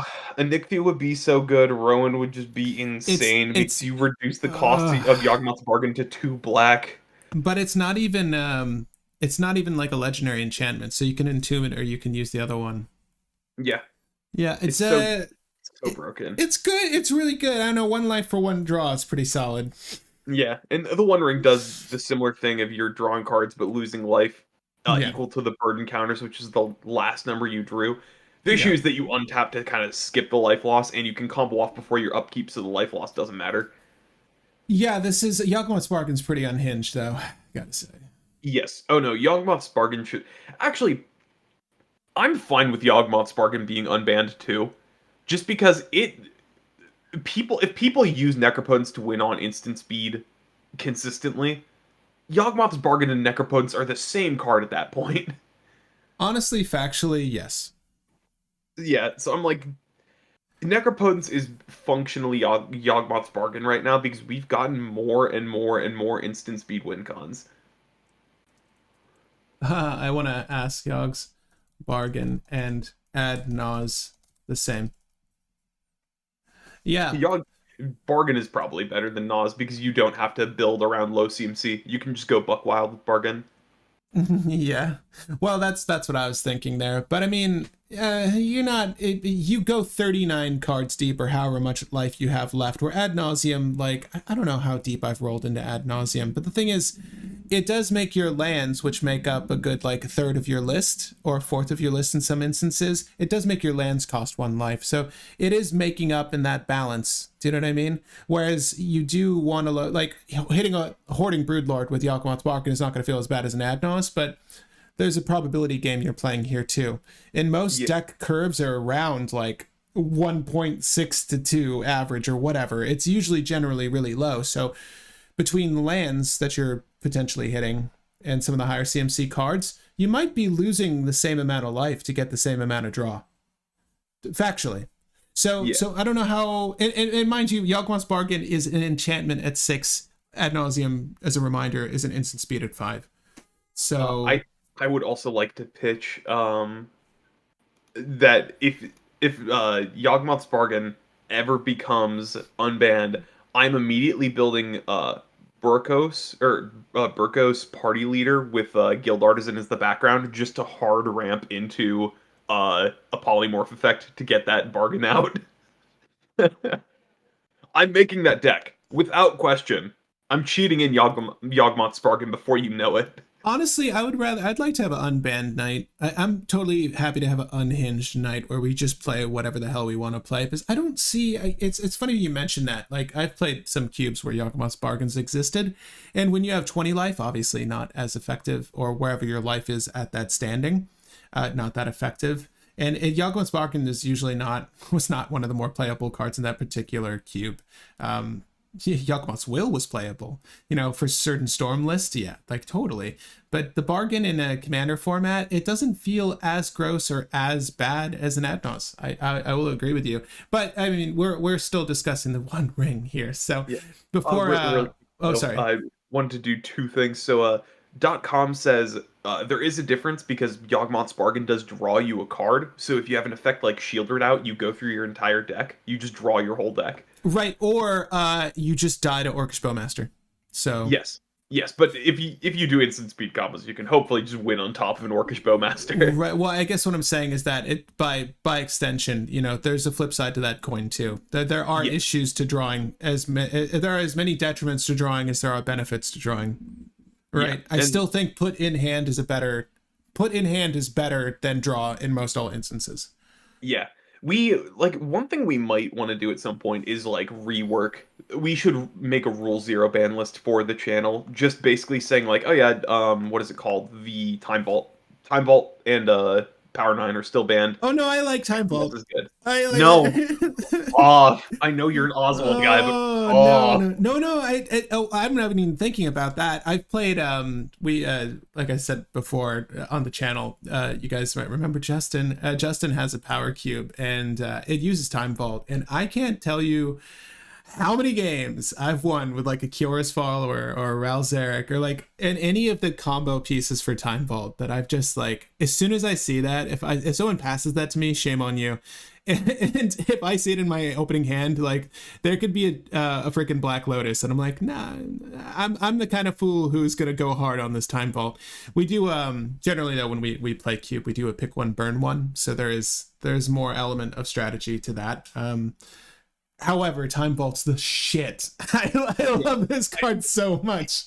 If we do Rule Zero Night, I'm probably just building Derevi, and I'm going like, oh yeah, Tutor Time Vault, play Derevi game. Yeah. No, oh god, I might do the same thing. We might just have Derevi tribal. It just might be Derevi all around. Time Vault's very fun. If you've never played with Time Vault, you'll just love the way you look. Time Vault is Thoracle in every single color. That's every single deck. That's interesting. That's interesting. Yippee, unbanned Time Vault. I mean, look, I don't think anyone really actually wants that. The card is also very expensive, mind you. Justin has like this one, but like the CE version. It's so good. This original art is fantastic. So I think that's an interesting question what Dragon Bear is posing there. I was gonna go to that as well. What is the win percentage between the One Ring? Well, see, now that's the issue. I've got this up, my lovely face here, so we can talk about some decks that operate well with the One Ring. But what you're asking is what is the win percentage between the One Ring Ad Nauseam versus Underworld Breach versus a Yogg's Will? Yogg's Will being the Storm sorcery speed card. Do you mean Yawgmoth's a bargain? No, I think it'd be Will because bargain wouldn't have numbers. It's not legal. Right, but Yogg's I think Yogg's I understand why you say Yogg's Will because it is the counter to Underworld Breach, right? But I don't think anyone's really on. I sold my copy of Yawgmoth's Will when I saw Underworld Breach announced, by the way. If you need to know my opinion on the two, I think Yogg's Wall, when you brick on Yogg's Wall, it feels a lot worse than Underworld Breach because it is a choice. It's when you're doing the Storm, I think the cards that play into Underworld Breach are better. It's interesting though because I wanted to note the distinction between a catalyst and like the actual utility that's netting you the win, and these are all valid Storm cards, I should say. Like what Will did last night was Arkham Daxam Storm, Artifact Storm. The One Ring didn't necessarily it wasn't necessarily the win con. Ad Nauseam's not necessarily the win con. Underworld Breach is not necessarily the win con, and Yawgmoth's Will isn't necessarily the win con. So it's kind of hard to evaluate like the stats of lists that use these catalysts to get to their solution. And I think that I know the rough numbers for this. Do you? Well, I mean, the other issue is that the same list that's using the Underworld Breach might have the One Ring out, or the same list that's using the Ad Nauseam is going to pilot into the Yogg's Will, and that will also be part of the line. You know what I'm saying? So it's not like one thing does the thing, but if you were going to say like Ad Nauseam, Fast Mana, Thassa's Oracle, Demonic Consultation with Protection, I feel like that's probably consistently the highest kind of win here without using one of the other cards. But I feel like nowadays it's Ad Nauseam, I'm failing, or I'm bricking Underworld Breach. It's like those two things in tandem with one another. And I don't think the One Ring is necessarily being piloted for a win in most decks. I think it's just there and they've drawn 3 cards from it and they feel like that was successful. Yeah. Sorry. Yeah. Go on. I'll say, so it's Nas and Breach are roughly the same number, except Nas is a little bit higher, and I can explain why in a second. You mean exclusively, like Underworld Breach? No, this is including, because it's with what you said of you usually Breach and you usually Nas and find a Breach. But this is saying if you cast the spell and it resolves, so I'll say that. And then it goes Yawgmoth's Will, and then it goes the One Ring. The One Ring has the lowest win ratio out of all of these, and there's a reason why. So Nas is the highest just because if Nas resolves, you win about 80% of games. It'll usually get there. If Underworld Breach resolves, then it can still get blown up. One of your key things can still be countered or exiled or something like that, and you can still fizzle with the number of cards in your graveyard. It has like a 75%, so it's still around the same as Ad Nauseam, but it is a little bit lower. But also, the thing with Ad Naus is just a bomb card that will win the game. Underworld Breach is a card that you don't play unless you're winning the game. So that's why those two are really high, because even if everybody's playing Underworld Breach, it's still not being played unless it's winning the game. Then next is Yawgmoth's Will. Yawgmoth's Will is a lot lower than the other two. It's closer to like a 40% win rate because people play Yawgmoth's Will as a value card all the time, and you're still not going to win the game off of it. So Yogg's Will, you'll still Mm, do like a launch and pray and try to get there. And the One Ring is about a 30% play to win rate. And the only reason why is because everybody is playing the One Ring right now. And if all four players play the One Ring, one person wins, three lose, and that means the One Ring has a 25% win rate. right. But better question, Will. What is the win rate of players that use Mnemonic Betrayal? I don't know. I know Mnemonic Betrayal is higher than Yawgmoth's Will. It's a good amount higher than Yawgmoth's Will. Right. This card, if you're in Dimir, this card murdered Yawgmoth's Will. Yeah. Because you know what? Everyone in a CDH meta, a lot of them are playing for the same strategies, just different flavors of that strategy. And a majority of those cards, especially when you can spend mana of any type to cast them, are going to do just as well in your list. I feel like this card was slept on. It's still slept on. Like, I see people cut this. Like, if you cut this for the One Ring in your list and you're happy getting, like, again, what your average of what, 3 to however many cards, count the number of cards you actually get, and then count the number of cards you get from this. If this is so much better. Like, I don't play I don't play blue in Commander, but I will 100% be using Mnemonic Betrayal if I'm in Dimir. This is one of those cards that it's oddly undervalued, but I've seen it win games several times. Like, as soon as it's cast, and it's not relying on you to do anything. Yeah. The one weakness of Mnemonic Betrayal, the game has to go longer for it to be useful. But like longer, I mean like turn 4, turn 5, not like turn 8. Because people need to have useful cards in the graveyard, meaning some things need to be countered or some rituals and tutors need to have been cast. Sometimes even it's that, just hard. But even that, it's like, okay, let's see, I exiled one free counter from your whatever your pact earlier. I exiled one demonic tutor, or hell, I'll even say gamble. Like, it's the bar is so low on this card. I feel like this deserves to be in that same discussion. I feel like Mnemonic Betrayal is one of those good catalysts. I would replace Yogg's Will with Mnemonic Betrayal in that discussion 100%. Yeah, no offense to Yogg's Will. Yeah, it's so dumb. The dumbest thing is when someone mills Mnemonic Betrayal, then you cast their Mnemonic Betrayal from the Mnemonic Betrayal pile after casting everything else, and it's been put back into the graveyard. That's gross. It's a grossly effective card, though. I like it. I like it a lot.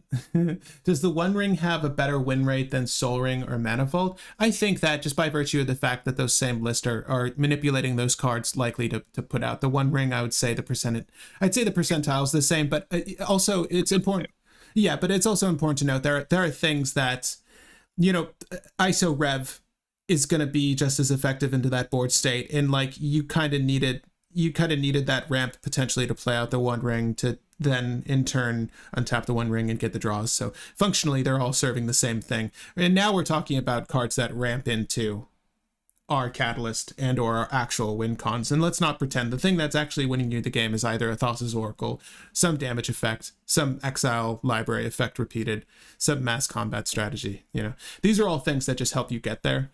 But I think that the win rate for decks that use Soul Ring and Mana Vault is probably high because every list is using Soul Ring, Mana Vault, Mana Crypt, Mox Diamond, Chrome Mox. Name them all. But you're playing those things after an ad nauseum, or you're playing those things out of someone's graveyard. Or I think that the success rate of lists that just use fast mana is probably going to be higher. And a lot of the lists that you see in a CDH meta, again, they're just replenishing their hand after they've laid out all their fast mana. So it's no mystery or surprise, but I think we've all collectively gathered our thoughts on this. We're gonna watch a lovely video of my face. That's not true. I just want to skip ahead to talk about our final topic. We've all sort of agreed. We've all sort of agreed, I think, collectively that the One Ring's good. I think that if the Paradox engine, and I still feel this way, if Paradox engine is bannable, I think the One Ring is bannable. But I don't think Pen Engine should be banned. I'm honestly fine. Like, I never felt it's like a difficult. the meta was so different. I remember like Vandal Blast was always touted like, oh, you need to run Mass Artifact, or you need to run all these effects to essentially stop these pen engine lists because they need something to untap, right? So the meta and the kind of interactions we kept in our list were just different back then. But it was the same thing. We just needed new solutions to new problems, and it wasn't necessarily bad. But I agree in that in an EDH setting, potentially it was worse because people didn't know how to handle it or didn't want to plan or prepare to handle it. Where in CDH, like, yeah, oh, everyone's going to be using this, I should pack solutions for this, right? So I honestly think that they could be both unbanned, and that would be okay. But we did want to discuss some lists that this is a script Will worked on, and it's a really good one. And I highly recommend you watch this video, not just because I'm in it, but we do discuss early on commanders we think functionally work best with the One Ring. And so far, 2 for 2. I mean, I think my list is much better than it ever has been. And I think your Arkham Daxam list is the best that Legendary has ever been. I don't think anyone really cared about Arkham Daxam. Well, it was Arkham Daxam with Paradox Engine was maybe a little bit better. Yeah. The One Ring is still so good with Arkham. Like he is about the same power level that he was with Paradox Engine. Oh, so Tim, you were suggesting a good point. Curious, just because a 30% win rate sounds like a lot, like a turn 1 Soul Ring. That's interesting. I would like. I mean, we could start recording. For our Friday Night Magics, maybe we should keep a spreadsheet or something to just see, like, game 1, this deck did the turn 1 Mana Crypt, did they win? This deck did turn 1 Soul Ring, did it win? I'd be curious to just like track turn 1s and see how effective those turn 1 plays were. That would be fun to see. I honestly think that like the turn 1 Esper Sentinel, turn 1 Mystic Remora, turn 1 Rhystic Study, turn 1 like those draw utilities, and to note that I said more blue cards there. I think those turn 1 draw utilities usually functionally help a lot too. And that could be in that same sort of survey, but that'd be fun to gather information on. But yeah, I wanted to skip ahead and look at some of these legends, and we can discuss some of our favorite legends for the One Ring before we close this out, because we've all agreed every deck should play it, so you might as well play the best deck for it. But the first one, there we are. The first one, for some reason, scroll down. Boop. We've got Oswald. Okay, so I guess I could start the conversation on this. It's fairly apparent, and we could switch off here. We're just going to go over why these legends are good for the One Ring if you actually want to pilot for it in the singleton format. Oswald is really good at just getting it out. Last night, you did not see me pilot easily for it because I was stifled, but I have no idea what you're talking about. No one stopped you with any cards. There was not a devastating bird wizard in sight. I guess I don't want to spoil the FNM, but watch the FNM. Oswald still, I did not tutor a single card off Oswald, except for Rings of Bright Earth. Okay. I don't want to spoil it. I didn't actively use Oswald the way he should be used, and it still did well. And I think that's more to the strength of... You nearly won. Yeah, it's. I'd say that's more to the strength of Sensei's Dividing Top than anything else. That's the last card I'll spoil, because it did actually help. I literally had answers every single turn, and it's because I was finding them off the top of my deck. At any rate, such a bad game. So bad. It was bad for me. But what's lovely about Oswald is that you can turn 1 Oswald very easily. In any monocolored list, a commander that costs a generic and a white is very easy to play, right? Excuse me, I'm holding off a sneeze too, Will. But what's lovely is that there are so many lines to get to the One Ring on turn 2, provided you have the right hand. So you might not always see that. It isn't going to be as consistent as turn 1ing an Atraxa, okay? But it's doable, and it happens. And when it does happen, there aren't very many answers for the One Ring. So as soon as you put the One Ring out in Oswald, it's a One Ring deck. I know a lot of people, they generally will just try to remove your Oswald because they think that it's important. And it is still, don't get me wrong, it can help you fix your board state depending on what your draws are. But usually it's going to try to hit an early Voltaic key or Manifold key and just get the most out of the One Ring. The deck is functionally a One Ring deck from then on out, and the One Ring is your commander. So Oswald is just very good at getting the One Ring as your commander, and it makes it just makes it fun, honestly. It makes mono white really fun because you get to see all the stuff you want to see, draw a lot of cards like you've never drawn in mono white, and compete. honestly. And Oswald has always been competitive, but I've played a much slower strategy before. Now I can be just as greedy as everyone else, and there's a payoff, and that makes it really fun. Any thoughts on Oswald that you want to share? You pretty much covered everything, yeah. But we can move on to number 9 here. So we've chased this with another monocolored commander, and I'll let you talk about Arkham. Obviously, it's not on the screen. I don't know if you're following along, but it's Arkham Daxon. I have the stream over on the side, but yeah, Arkham Daxon. Arkham Daxon was unplayable ever since Paradox Engine was banned. In air quotes, I know people have made Arkham Daxon decks that work. I know that Arkham Daxon is like still a semi-viable commander outside of the Paradox Engine ban, but he went from one of the highest tier commanders to unplayable, and now with the One Ring coming back, he is the same as Oswald, and you can do some very gross things because you just use Arkham, pop an artifact creature, and find the One Ring. Then you start popping other artifact creatures that you draw off the One Ring to try to find Clock of Omen and Unwinding Clock, and then you just win. You just win. Right, so I would say that the only differences you're seeing here is that Arkham, by virtue of being 4 CMC, is a little bit harder to get out than Oswald early, and they have the same stats. So they both die to the same effects, but you don't have to go through as many hurdles with Arkham. Like an artifact creature, whereas Oswald, you need a specific thing of a specific CMC. Right, and I think that it looks scarier by virtue of the fact that, we've all felt the effects of Birthing Pod, and I think that when people see Oswald out, they get a little skittish, where when I saw your board state last night, and I don't want to spoil the game, I didn't have anything for you, so I just had to let it happen. But I wasn't gonna let you not do the thing, because honestly, like, you don't counter the tutor, right? You deal with the problem. The issue is white doesn't really have good ways to handle the problem, which is the One Ring. So you sort of just suffer it. I mean, there are like cards that let you place it in the library.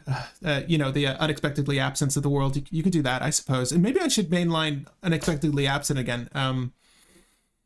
But yeah. It's Arkham's grossly effective in the same way that Oswald is. I think that these two legends are probably the best in monocolor for the One Ring. Yeah. I'd argue that they may just be the best for the build around for the One Ring, but right, because they're One Ring. There's other things on this list as well that are pretty good. Well, that's the funny thing though, because mono blue struggles at drawing. Let's be real. Like, it doesn't, outside of the Mystic and Ristic, I understand those are very good cards. They exist. If you're not getting those, then you're relying on like cantrips, or you're playing cards that are seen in other formats, right? You're playing cards that aren't commonly seen in a CDH setting. Whereas Arkham can pilot out the One Ring and have just as much draw as its contemporaries in a CDH setting. Like, it'll have effectively as much draw, provided you're allowed to go off, and then some, over your opponents. Like, it's a gross amount of draw that you've not seen before. On my hand in that stream, I'm not going to say how many cards I have in hand because I didn't count. Yeah, but it's funny because I know we look at blue as a good draw color just because of Mystic Ristic, but those are two cards and they're not very easy to find in a mono blue setting, right? You kind of need to luck into those cards, whereas obviously the list that's in Grixis Plus, they're going to tutor it and they're going to have it, and it's not an issue. So yeah, it does have effective draw there, but here you can actively get this thing that's drawing you too many cards. Yep. And I'm quickly pulling up my Arkham deck because we had Timothy asking for the Arkham. Oh, yeah, feel free to leave it. Just instead, shoot. Send me your, I need your Mox field or something. I need to put the deck list and revise the. Yeah, I can do. I did Arkham, Stick Fingers, and Abdel. I can do the 3 decks really quick for you. I want to get you guys the deck list we were playing, and also your brother's list, I suppose. I'm sorry if. Yep, I can get those from him as well, or the one from him. But I was gonna say, just go to the FNM and the deck list should be there. But I did not I got like 4 or 5 hours of sleep. I did not get to those yet. I will get to the revising the description for that FNM. It's a very fun watch though. But we have joyless, yes, Ageless Innovator. It might be joyless at this point. The joyless and ageless Innovator. Right. So we put her on the list because this is the first time this Joyra is pretty playable. So it's Izzet 2/3. Legendary creature, human artificer. You can tap it and put 2 ingenuity counters on Joyra, Ageless Innovator. When you put an artifact card with mana value X or less from your hand onto the battlefield, where X is the number of ingenuity counters. So basically, it's a way to cheat out your artifact utilities. In some instances, it'd be easier to just hard cast the One Ring, but here it's a very good way to cheese out a bunch of artifacts. So you had some ideas for this card. I'll let the video play, but I'll let you talk through Joyra. Wait up. So do you want me to talk about it, or do you want the video to talk about it? No, you can talk about it. I'm not having the audio run for the video. Got it. Well, with Joyra, the reason why Joyra is pretty good as a commander for the One Ring, first tap you can get a Mana Rock or whatever you need. Second tap you get the One Ring. And if you have untapped effects for Joyra or the One Ring, you just kind of storm off. And the best part is that Joyra puts the One Ring into play, meaning it can't be countered. And Joyra gets around Rule of Law effects, meaning that when you draw into your key cards, Joyra puts them into play, and you just don't have to worry about playing into any of those stacks pieces that would potentially hamper your combos. So Joyra's just weirdly good here. My issue when that Joyra initially came out was she didn't have good big artifacts to play, but now she does. So right, and I would say the suite for most One Ring decks are going to look very similar. And I mean, if you're actually piloting for the One Ring and not using it for value, so like Clock of Omens, Unwinding Clock are kind of essentials. Unwinding Clock in particular is very good with the One Ring. Like that 1/2 punch is killer. You need Clock of Omens when you're storming, though, mind you. Like it's very good for that turn. But the Unwinding Clock is just generically better, I would say, if you're just trying to get value turn after turn, hold up interaction, stop opponents, and then, win on your next turn. But Joyra helps you get there in much the same way, but it's going to be manual labor trying to get the One Ring out. You're going to have to rely on your tutors in blue predominantly. But what's nice is that red is, with Reckless Handling, it's getting more things to help you find artifacts. So yeah. you've got it in these colors. Worst case scenario, you just use a spell tutor to find Fabricate, and then Fabricate to find the One Ring. Oh, hey. What do we have next? I think we talk about so we have Trazyn the Infinite, and I'll read this one off because I don't think many people have seen this one, but it's 4 generic, double black, legendary artifact creature, Necron, 4/6 body, Death Touch, most importantly, Prismatic Gallery. As long as Trazyn the Infinite is on the battlefield, it has all activated abilities of all artifact cards in your graveyard. So the key thing to note is that this still functionally works the same way with the burden counters that are being placed on Trazyn for the draw effect from the One Ring without the detriment of the triggered effects on your upkeep. Yep, and then if Trazyn won't have Indestructible, but Trazyn will be your commander, so you can keep replaying him. And Trazyn will be affected by not only artifact untaps, but creature untaps, meaning that it's significantly easier to storm off if you use Trazyn. And you can use Entomb to get the One Ring into play, and you're in black, so you're fine with finding the One Ring for easy setup. So yeah, Trazyn's just good. And worst case scenario, you play the One Ring, it gets countered, and then you play Trazyn. We need a Buried Alive for artifacts. I bet you can make a pile. Right, because if you had an effect that lets you double, let me see here. I'm trying to think of like the best ways to cheese this, but yeah, it's nice because any of your, like Will was saying, like your Mage Right Stones, your 1,000-year elixirs, they're going to be just as effective as your Voltaic Keys, your Manifold Keys. And heck, I might even use Voltaic Servant in this list, just get the extra untap at the end step there. Yeah, and the best part about Trazyn as well is there is already an infinite combo with Buried Alive in him. It's just Walking Ballista and Phyrexian Devourer. Precisely. Yeah. So it's like the deck is sort of pre-built. It's just better now. It's going to be a little bit more consistent with the fact that you can bury the One Ring. Just be mindful of Grave Hate.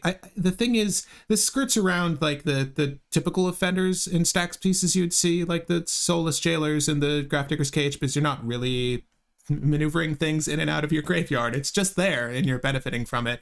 Trazyn is, I would say, a little bit more viable now. And what's also nice is that you have Entomb. You have ways to put those cards there. Unfortunately, Entomb might be the only big one for the One Ring, but you also just have tutors, and you can hard cast the One Ring too. I think your initial game plan might just be playing the One Ring anyways. It's probably just as good that way. and Wizard brought this up, and I love this. If we did have a Buried Alive line, Staff of Domination Soul Ring is an infinite combo because you pay 1 to untap a Treason, and then you tap him for 2. So if there 100%. was a Buried Alive line, it would be gross. 100%. You know what's funny too is that if you, I would, okay, okay, if you played your Soul Ring out early, because obviously, right, you could use, wait, this is one of my favorite cards, Despotic Scepter. So what you would do instead is you would use Despotic Scepter, Staff of Domination, and the One Ring, and you would use Despotic Scepter to break your Mana Vault, your Soul Ring, your whatever with Treason, to then feed into your Buried Alive pile. That's actually a good use for that, and I hope right now, if they do print a Buried Alive for artifacts, buried unalived, I will make the deck. It would probably be called like Scrapyard or something like that. Yeah. If I'd give a guess. junk diving, because there's a junkyard diver already with a bird, but yeah. So yeah, that's Treason. I think he's pretty solid. I don't know, any other opinions on this guy? He's a weird one, but he's cool. Next up we have Thanos, Urza's apprentice. Just is it getting all the love here with your Thanos is so cool. Thanos is really cool. Obviously we know the where is it? The Sands of Time combo with this guy. People don't know the Sands of Time combo in Thanos. That's the one thing that no one knows about him. Well, I mean, I think in a CDH setting, that's like how most people try to operate with him. But yeah, Thanos is. Sorry. Only like 5% of people know about the Sands of Time Thanos loop, though, because they don't hear about it. I don't think that you knew about this combo until I told you. No, I've seen it. I've seen people play with it. I think that functionally, I don't know how it operates because I don't want to think that hard. Fair enough. It's just the same as Strionic Resonator Paradox Engine. It's functionally the same as that. But here with the One Ring, he's hasty. You can pay Izzet and tap him to copy target activated or triggered ability you control from an artifact source, obviously. We're talking about one card here, but it gets you multiple activations of the One Ring, which is actively what all the other decks are trying to do too, by way of searching and putting out your, again, Manifold, Voltaic, all the untap effects.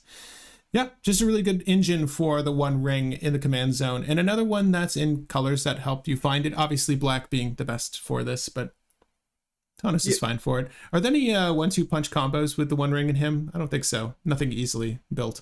Yeah, he values off the One Ring. He doesn't combo. You mainly just use the sands to combo off. I mean, I guess you could use the ISO Rev shenanigans that you'll have in these colors anyways, and obviously that's a win. Yeah. But yeah, that's we I don't know, it was mentioned in the comments. I was trying to wait on it, Timothy, but yeah, would Derevi Oswald Time Vault? The One Ring seems like a solid board state, yeah. But does Oswald go in Derevi? 100%. And particularly if Time Vault was unbanned, which I would love. Hashtag unban Time Vault. But Derevi Imperial Tactician, I feel like we all know what it does. You have a build for Derevi? I don't think I've done one with the One Ring.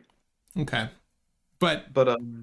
So yeah, Derevi's been a weird commander that has done Emil the Blessed Guy's Cradle combos for the past while, and outside of that, it's just been a stacks grindy commander that just says, oh, I make infinite mana and make infinite flickers and try to find a win. Now, you just War of Invention, the One Ring into play, swing out, get like 7 untap triggers on your One Ring, and then fill your entire hand and win the game. So, Derevi went from a slow, grindy stacks commander to a really fast turbo commander, because you just go, play Derevi, use Derevi to ramp a little bit, and tutor for the One Ring. Play the One Ring, win. You know what's funny? Derevi's one of those legendaries that I've always wanted to play. Right now, I'm just looking to see if there's good art. No offense, the art's cool. I'm very particular about my art though. Should I do a Derevi list? That would be kind of dumb. It's just another excuse to use the One Ring, mind you. Yeah. Oh, and Adrian was bringing this up. Disciple of Gix is Buried Alive for artifacts, but it's 6 mana instead of 3. Oh, It is on a body though, so you can cheat it in with reanimates. sorry. Or sorry, disciples of Gix, not disciple of Gix. Looking for it. Disciples of Gix enters the battlefield. Search your library for up to 3 artifact cards. Put them into your graveyard, then shuffle. Are we? Am I committed now? Your call. I mean, like it's not bad because you can entomb disciples of Gix and then set up that whole combo if you really want, or you can just kind of discard them or cast them or whatever. Hold up. Machines feel no fear, no sorrow, no hunger, only glorious purpose, true and pure. That's probably one of the better Based. flavor text. Yeah, that's sick as hell. Oh, we're not on Adnons, I'll tell you that. Shit, I want to do that. Yeah, am I wrong? Does this not sound really good?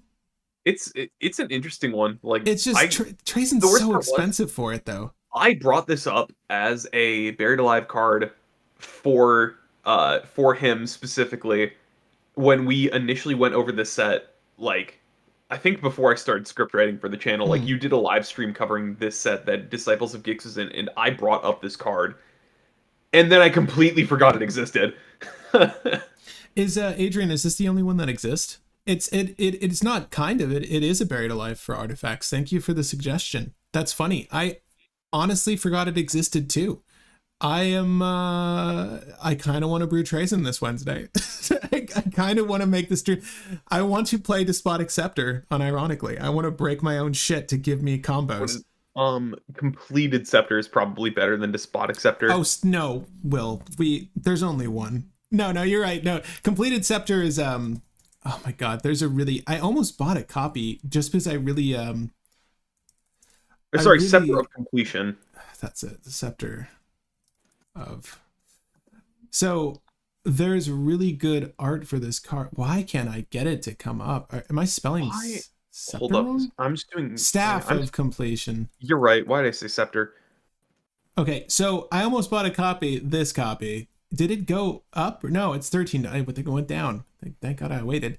I just love this art is why I want to buy it. I just think it looks amazing. But yeah, you're right. That's just a good excuse to play this card, I guess, because it does destroy target permanent you own. Obviously, that functionally doesn't. You don't generally want to do that unless there's a real reason, like your thing's stuck under Darksteel mutation or something. I guess I don't know. There's rare circumstances you'd actually want to do this, but the rest of the card's amazing. Yeah, I totally agree. This is actually really dope. Oh man, I want to do this now. Trazen, Lord of the Staves. Okay. Thank you, Adrian. I think I know what I want to do now with my life. I might make mono black Trazen a thing. I don't know. Have you seen Trazen played? I've seen it played like once. People don't usually play it because it's a necrotic who's in the command zone. That's what people view it as. Right. But are there artifact creature combos that you could just strictly bury it alive? Yep. Ballista Devourer. Okay. Yeah, I mean, I guess that's enough. Well, especially with the high CMC we're running. Yeah, I guess that's enough. Okay. It's Eureka in the command zone. You'd still use PETA. I guess you wouldn't be on Adnons, but you'd use PETA. Yeah. All right, let's talk about that. Derevi, though, I was like, I want to build. I know it sounds sacrilege coming from me, but I want to build a blue list, so that's why I'm looking at Eureka. But do I need another one ring list? Probably not. Nah. Just go for the one. Keep the one. I mean, you're going to run the one ring in a lot of lists, so it's really your call. Yeah, like actually playing for it, though. Derevi, self-explanatory. We love it. Eorith, not to spoil things, but maybe you watched this video earlier. I forget who said it, but they were working on their own Eorith list. Yeah, we agree. Eorith's pretty good for the one ring. It's just another one of those cards. Obviously, blue has a lot of great artifact-based tutors, so you can find the one ring here very easily. We've talked about this card on our tier list. We've not actually functionally brewed for it here on the channel, but it's not difficult to see how those two function well with one another, both from the same set too. I pulled a copy, actually. It's uncommon from the set, so you likely pulled a copy. So if you're building one, let me know what your list looks like. Is there Is there like a Tinkerer? Is there like a card that goes into a 4 CMC artifact? I know that there are a couple of creature-based artifact tutors, but is there one for like 3 and up or 4 and up or something? I don't believe so.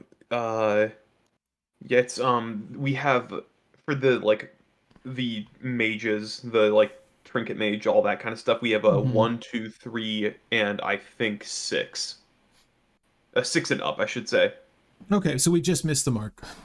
Yeah, it's we're missing 4 and 5. Any thoughts on additional thoughts on a Yorith though? No, I mean it's Yorith is just a generally good untapper. It's basically a dork in the command zone that will untap your ring so that you can kind of combo off it a little bit faster. And then if you have Sakashima, you can make multiple copies of Yorith and then do tap a Yorith, untap 2 Yoriths, tap one to untap the other combo. Mm-hmm. Do you think Trazen wants Hoarding Broodlord? I mean, you could just run Hoarding Broodlord, like that's fine. The only issue that I would say is that you're not gonna have a ton of creatures in the deck, so I don't know if you can convoke out Hoarding Broodlord easily, but might as well. It's just another thing that you can run. All right. Speaking of Pen Engine, though, Captain Sisay.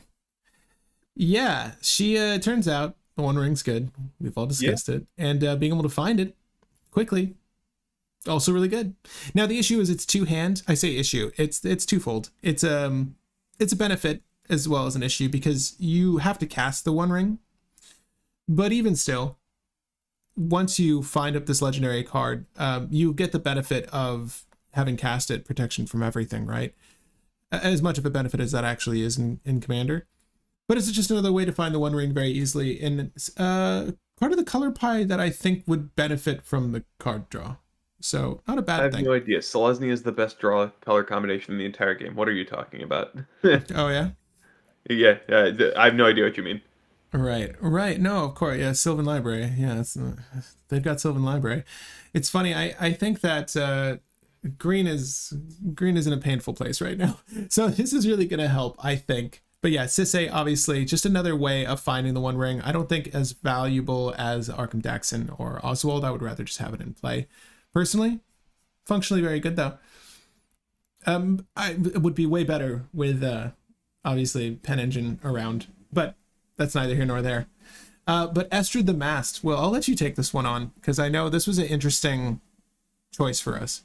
Yeah, so Estrid the Mask is the weirdest Planeswalker commander that is one of the scariest combo Planeswalkers, but also one of the weirdest ones. So, Estrid the Mask lets you enchant up permanents you control, and then you can untap all enchanted permanents that you control. And the reason why that's really good is outside of the One Ring first, if you get the Chain Veil and enchant up the Chain Veil, you can just keep untapping the Chain Veil and all of your mana rocks and all your lands and stuff like that to get infinite activations of Estrid. And if you can either flicker Estrid or bounce Estrid to your hand or sack Estrid or something, you can recast Estrid and then you can start setting up Estrid to go through your entire deck and win the game.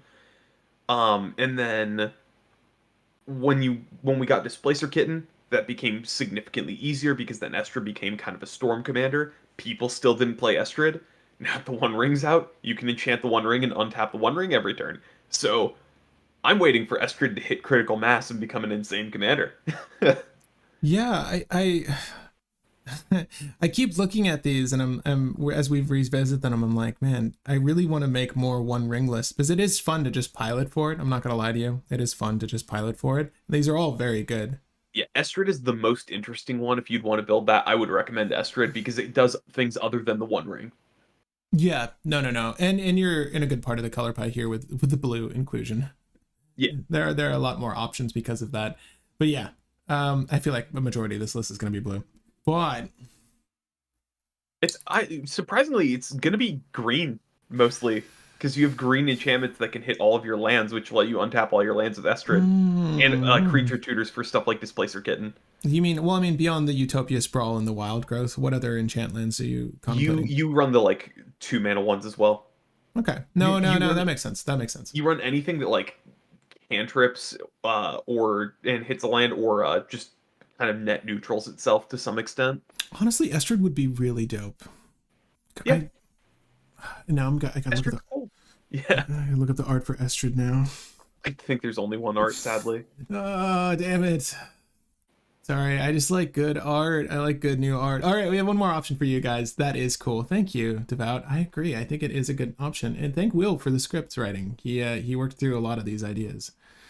And lastly, we tried to put in a somewhat of a wild card here. We have Varel of the Hulklade. I'll read it off because you don't know what it is. It's generic and Simic. Maybe that's not true. There's a lot of merfolk people out there. Merfolk Lavas. It's a 1/4 Simic, tap double the amount of each kind of counter on target artifact, creature, or land. Obviously, this is interesting because there are functionally more things you're doing with this list, just by and by. But obviously, with one ring, you're able to start snowballing quicker with something in the command zone. So this eliminates the need to find said untap effects, right? Because you're essentially doing that. Yep. This is an interesting one though. I'm trying to think of like what are the other cards that synergy well with Varel that you're going to be manipulating, and is it worth dipping into green as opposed to any of the Izzet commanders we've suggested and lose out on the gamble, the reckless handling, I suppose. So you with Voirel, you mainly just have Astral Cornucopia, Everflowing Chalice, Crystalline Crawler, things that just say make mana for the counters on this, and then that lets you ramp into other crazy things. So if you just get one counter on any of those, you can start building them up to get to a high number. And you naturally want to run creature untaps in this deck because you can untap Voirel and then use him to make more counters on more things and do crazy things. Mm-hmm. And yeah, it's primarily just things that say make mana equal to the number of counters on this. There is also another artifact called Vexing Puzzle Box, which Yeah, is a this is weird kinda one. cool. Yeah, whenever you roll one or more dice, put that many charge counters on Vexing Puzzle Box equal to the result. And then Vexing Puzzle Box has tap, make a mana of any color, roll a d20, or tap, remove 100 charge counters from Vexing Puzzle Box, tutor an artifact into play from your deck. So this is another card that you can tick up with Voirel to do some crazy things. Because if you get the charge counters high enough, you can just start storming off with Vexing Puzzle Box. It is a very weird line. It's not good. If you want to have someone go, what the crap, you can do some funny things. I mean, I'm all over the alternate art that was made for this. This looks amazing. Both arts look amazing. Don't get me wrong. I love Volkenbaga's work, but Yes, but you're more of a Quidditch kind of man. You've got to catch the what is it, the snitch? I can't yeah, remember. I haven't watched Harry Potter in forever. no, it's a snitch. This is the first time I've liked the alternative art over Volkenbaga's. He's my man, but like this art is so cool. What's interesting though is like obviously these are all ISO Rev colors too, so like you have an outlet here. That's cool. Yeah, this is sick. I like the Vexing Puzzle Box here. This is somewhat of a newer card too. I mean, it's because I haven't seen it used, but yeah, it's one of those silly roll a d20 ones. But functionally, if you can just cheat on the counters, yeah, it's just a tutor. I think Magda was suggested as well, so far as monocolors are concerned. There are two more suggestions. One I think was in the comments of that video, and the other was in the comments of this stream. So we can go over Magda first. And I feel like almost everybody knows Magda. Magda is one of the top decks right now. Mhm. So I'll only read the two important parts of Magda. When a dwarf you control becomes tapped, you make a treasure. You can sack 5 treasures, and then you can put a artifact from your deck into play. There's a weird line with Clock of Omen and an artifact dwarf in that deck. You make infinite tap treasures off of Magda by tapping the treasure token in that artifact dwarf to untap the artifact dwarf. And then you just keep doing that over and over and over again. Make infinite tap treasures, and Magda puts your deck into play. Yeah. The interesting thing is Magda can also find the One Ring, which can draw you cards. I don't like the One Ring in Magda. And the only reason why is because if you have 5 treasures, you're either finding Clock of Omen, Universal Automaton, or Ancient Brass Dragon, which allows you to find Clock of Omen and Universal Automaton. And finally, you have Trinisphere. Trinisphere is like the, oh no, I don't get there. Okay, Trinisphere. Yeah. It's weird, but we talked about Magda, if I'm not mistaken. I feel like we discussed like this as a potential, and we sort of boiled it down to there are better things to be searching for off of Magda. Yeah. I still, I mean, mind you, I still think that, and that's the only reason it didn't make the list. We were trying to suggest legendaries that are putting the One Ring forward above and beyond any other options. And the tutors we already recommended, you know, the Sisay, the Oswald, the Arkham, they are looking for that card, where Magda has better options. Everything else first. Right. So I think that's why we sort of pushed her to the side as an option. Not to say you shouldn't run it in there, because it's still you run it. You do run that card 100%. Right. But I wouldn't say it's a One Ring deck. And I say it's just as playable here as it is with any other list you just want to throw in generic value, right? But what was the other suggestion you were saying? And the last one is Dahada, Binder of Wills. And Dahada is one that actually does kind of play into the One Ring. Spell that really quick. Sorry. Dihada. I know. I got it wrong. Anyway, Dahada, so, Binder of Wills. The only thing that you have to care about for Dahada is the -3 effect. -3 says reveal the top 4 cards of your library. Put any number of legendary cards from among them into your hand, put the rest into your graveyard, and make a treasure for every card milled this way. The idea is that Dahada will be able to find you the One Ring and make the treasures to make the One Ring relevant. This is one that I kind of thought of for a very quick second, but then I said, it plays into the One Ring well, but I also don't think that you're going at the One Ring like you're trying to hard roll into the One Ring, kind of similar to Magda. Your thing is that you just make a lot of treasures and then you find a draw utility to win the game. Peer into the Abyss, Ad Naus, something. Yeah. So I think that this deck doesn't really build around the One Ring, but it definitely uses the One Ring pretty well. It's a deck that includes the One Ring and plays into it a little bit due to the fact that you will be getting it into your hand. Mateus says Emery. Oh yeah, Emery's the Lurker of the Lake. Yeah, well, Lurker of the Loch. The Loch, sir. So Emery is another interesting one, but Emery is more so just an artifact commander. You do probably go into the One Ring with Emery, but Emery doesn't play into the One Ring in any real sense. Yeah, not in the same way. Emery's an artifact commander. Emery plays into the One Ring like Urza plays into the One Ring. Yeah, Urza probably likes it too. Yeah. I would say Urza definitely likes it. And last thing I wanted to pull up that was an interesting card, at least in Magda list. I haven't played Magda in ages. We obviously were around and brewed it when it came out.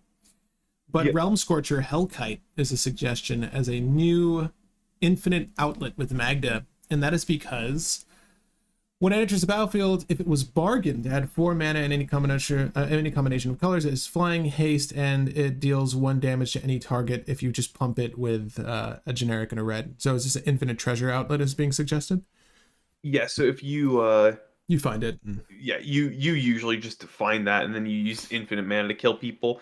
The issue is that you don't have infinite mana unless you run Academy Manufacturer. And Academy Manufacturer will make you infinite mana, but at that point, then Academy Manufacturer also draws you infinite cards, and then you have a million different wins at that point. I like Bolt Reiterate for that, but then I also like Earthquake. Like Bolt Reiterate for instant speed, and then just Earthquake for sorcery speed. Yeah, I was going to say, does this replace any of the other likely targets? No, I don't think that this is bad by any means, but I mean, I like the fact that we do have a new utility for it. I think the newest Wilds of Eldraine had a lot of cool stuff. Pre-order years now. But I will say that I do like the fact that you can make infinite tap treasures and then sack this to get 4 mana. Or get this into play to get 4 mana, I should say. Like, you sacrifice the treasure and then you get 4 mana.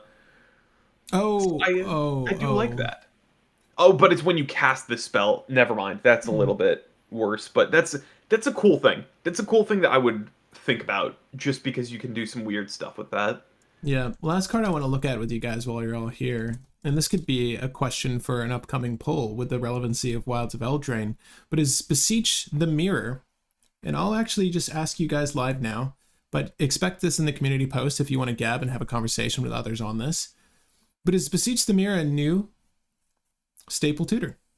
And this is the last, and I just want to close off with this random question because we've obviously, I'll let you guys linger on that for a second, but we've discussed our talking points today. Thanks for joining us on this Untapped. I just want to leave you with one parting thought. Have you played against Beseech the Mirror yet? I have. It's good. I'm contemplating it into Veshrog, which seems to be like a shoe-in for it. I just haven't found a slot for it yet. And it's expensive. So I'm waiting. I'm waiting for hopefully the prices to drop. But is Beseech the Mirror a new staple tutor? What do you think? It's funny Will? because Beseech the Mirror has it has the one ring cost problem because everybody looked at it immediately for Commander, and then Vintage, Legacy, Modern, every other format picked it up and then started using it, and the price spiked. Because the Beseech the Mirror combo and all those other decks is you cast Memnite, Memnite, Memnite, Memnite, and Memnite, or anything like Memnite. And then you cast Beseech the Mirror with fast mana, or just Beseech the Mirror in general. Sacrifice Memnite, get Beseech the Mirror bargain, sacrifice Memnite, get Beseech the Mirror. Do that again until you play all 4 Beseech the Mirrors. Then you play Tendrils of Agony with your Storm being like 10, and you kill everybody with Tendrils of Agony. So, okay. In it's the world of Commander, you're generally you're pumping out Underworld Breach. Like you're finding and playing simultaneously your core cards. It's important to note that it doesn't need to be a permanent. You can find any card this way, and you don't necessarily need to cast it either. That's only a function if you bargained. And it's a mana value 4 or less. It's a very word heavy card. They were really particular in how they worded this one. It's odd, the alignment of this text, but it functionally works as you'd hope. But I'm curious. When it was played, it pulled through for a win, and it was for the same line of play I just suggested. They just found their Underworld Breach. They had the graveyard requisite. No one could stop the Beseech Mirror, and we all knew what it was going for. Yeah, right? And I will say I like Beseech the Mirror for a couple different things, not even just Breach. Because Beseech the Mirror finding Necropotence is very good because you're effectively just paying 1 generic for Necropotence. So this is a 1 generic tutor for Necro and sack a creature. It's really good with things like Polymorph because it's a 4-mana spell and you play that and you find your win. So this is just another copy of Polymorph in your deck. And you just need to sacrifice a artifact, enchantment, or token. Yeah, I'm 100%. I think that I need to reintroduce Necropotence to Rog and Tev. And you're right. Like, if there isn't an Underworld Breach line set up, I think I just go Necro and try to win at the end of the turn. Yeah. I think that Beseech the Mirror is pretty good, especially because I'll say this. Doctor Who's coming out. We know the new mechanic in it, which is Paradox, because we already have the 13th Doctor spoiled. I think that Beseech the Mirror can at least play into Paradox, because I'll say we know cards from Doctor Who. I cannot remember any of the notable Paradox cards. But Will, I obviously we're not able to do spoilers right now. We've seen the cards. I just realized that there are some really cool things you could do with Beseech the Mirror. Yeah, there's a lot of things. One card we've been discussing heavily. And, yes, yeah. That's I just realized funny. That I can do that, and now I really. Oh gosh, yeah. That is going into the video whenever we make the video on that card that cannot be discussed yet. I guess I need a copy of Beseech the Mirror, actually. Oh my gosh. Yeah. Well, okay. I love this. This is funny. I've teased the fact that I want to make this list, and there's a good reason why. So I'll make the list, and then I'll get the cards, and then we'll play with it, and then you get to see me do the stupid dumb thing I want to do. Yeah, cool. I can't say anything. I hope they. I don't know. The Who set obviously gets to be discussed on the channel. It will not be as an official MTG ambassador. There's something going on with that, but we will be discussing the set. I think the preview cards are going to operate the same way as they functionally have with every other set. I'll see about getting some previews, and it would be amazing. I might even request, because we have so many thoughts on the set. I would really like to discuss certain cards with you guys first. And even if not, we're going to make content covering everything from this episode. There's a lot of cool stuff that you should look out for. To close this out, I'd just like to thank you guys again for joining us on this Untapped TCG podcast. I really enjoyed just chatting with you guys, either in the community post or obviously here live. Definitely join us for our F&M nights. They're very fun. I have a lot of fun playing Magic. We're going to make them more of a community-based experience, so you can expect to actually game with us here, provided you have the opportunity and a decent setup. You just need an overhead camera and a mic. If you've played Spell Table over the pandemic, well, that same setup will be useful here. But yeah, we'd love to have you out to game with us and obviously to shoot shit. It's always fun chatting with you guys. And thanks again for joining us on this one. Will, any closing thoughts before we hit the lights? If you want to pick up any of the commanders or any of the interesting cards that we've discussed during this live stream involving the One Ring, hop over to TCG Player and use our affiliate link. Yeah, and let me know if you do actually use that link. Let me know, because TCG Player, I just want to put this out there, has not been their tracking model for all their sales has been down for a while, and they haven't told me of any affiliate purchases. And I know people have been buying over the last few months, and I haven't seen a check. So we might not plug them anymore if they don't fix their shit. But I love TCG Player. I use it for One Piece, clearly, and I use it for MTG all the time. So it's not that I couldn't recommend it. It's just that recently we're not getting anything from them. But I guess on unaffiliated, use it anyways, but I need to get them on that. But no, thank you for the plug, Will. Thank you guys for watching. How do I get in on the FNM games? If you're free on Friday night, we generally start at 6 p.m. This following Friday, I'm going to try to advertise for it. Maybe we just use the Discord as it currently stands, Will. I don't know. We need to sort out the logistics, but basically, we're going to leave an open window, first come, first serve. People that are watching, you're invited to jump on and game with us. So ultimately, we'll leave a link to the spell table. When the time comes for you to jump in, we'll let you know, and you can queue in. Just be ready to play. That's all we really ask. And keep it PG. I don't know. We don't want to see your dick on camera. Or I don't know. I don't know. Don't do anything crazy. Obviously, you'll be booted. Be reasonable. Bring your best CDH. And just get ready to have fun, I think is the golden rule. You should just watch the one we did impromptu last night. That's more or less what we're going to do. We're just all losing our minds and having a fun time. I was joking about introducing drinking games, but then comes the issue of underage people being on stream, and I will never encourage that. So it's like a wild west of doing this, but I just want to get more games in. So if you want to get more games in and you want to play here, then swing by Friday. Yeah. Anything else you want to say before we close, Will? Nothing else that comes to mind. I will say, everyone, keep an eye out for the Doctor Who product, just because that's going to be, I think we're getting spoilers late into this month, and then there's a lot of cool things to look at from that set, so keep an eye out. Yeah, super excited to talk about it, man. We've been talking about it a lot, and it's coming out in October, so we'll get to it when we get to it. We still have some Eldraine stuff for you, though, and that's all, folks. I think I need to eat before I leave here. That's what I'm planning on doing. What are you planning on doing, Will? I'm probably going to be working on a bunch of side projects and art projects and stuff like that, so I'm going to be doing that. Nothing too set in stone, though. Nice. Yeah, I've got this. I'm going to be playing at Card Quest later, so if you're there, say hi. But yeah, I'll be playing One Piece card game. Hopefully, please wish me luck. My packs yesterday were complete shit, and my luck was complete shit. Wish me luck. I still played three wins, 1 loss, but the issue being the store I went to had no prize support for like the top 4, so it did not matter that I was top 4. It's the same participatory prize as like anyone else. But even still, hopefully Card Quest has better support than this other store I went to. I won't name them. They're a lovely store. It's just they're really stingy. Yeah, that's all I have to say about that. That's literally my evening. I'm pretty sure that's going to take up a majority of my evening, and I'll probably just stay there to play One Piece for a little bit before I head home. But yeah, I need to eat today. Have you done that yet? I've grabbed Cheez-Its.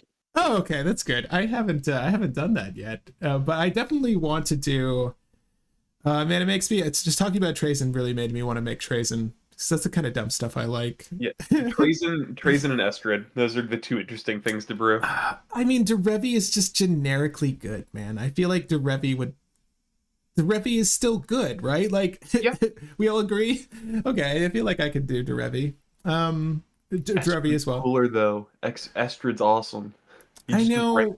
Estrid is like the mana version of Tevish Zod. Instead of drawing a lot, you just make a crap ton of mana. But when you play Estrid, what is your big play? You just have to create a mask, right? Like you just immediately start masking stuff up. No, you usually you'll mask up like a key card, but you'll usually play Estrid and say, "Oh yeah, I'll uptick Estrid and I'll untap like 4 lands and a mana rock or something," because you run a ton of auras.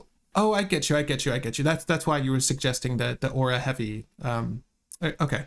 Yeah, because you don't. I mean, it's like the -1 to start placing masks on things is just kind of painful. But I think once you get, like you were saying, the veil.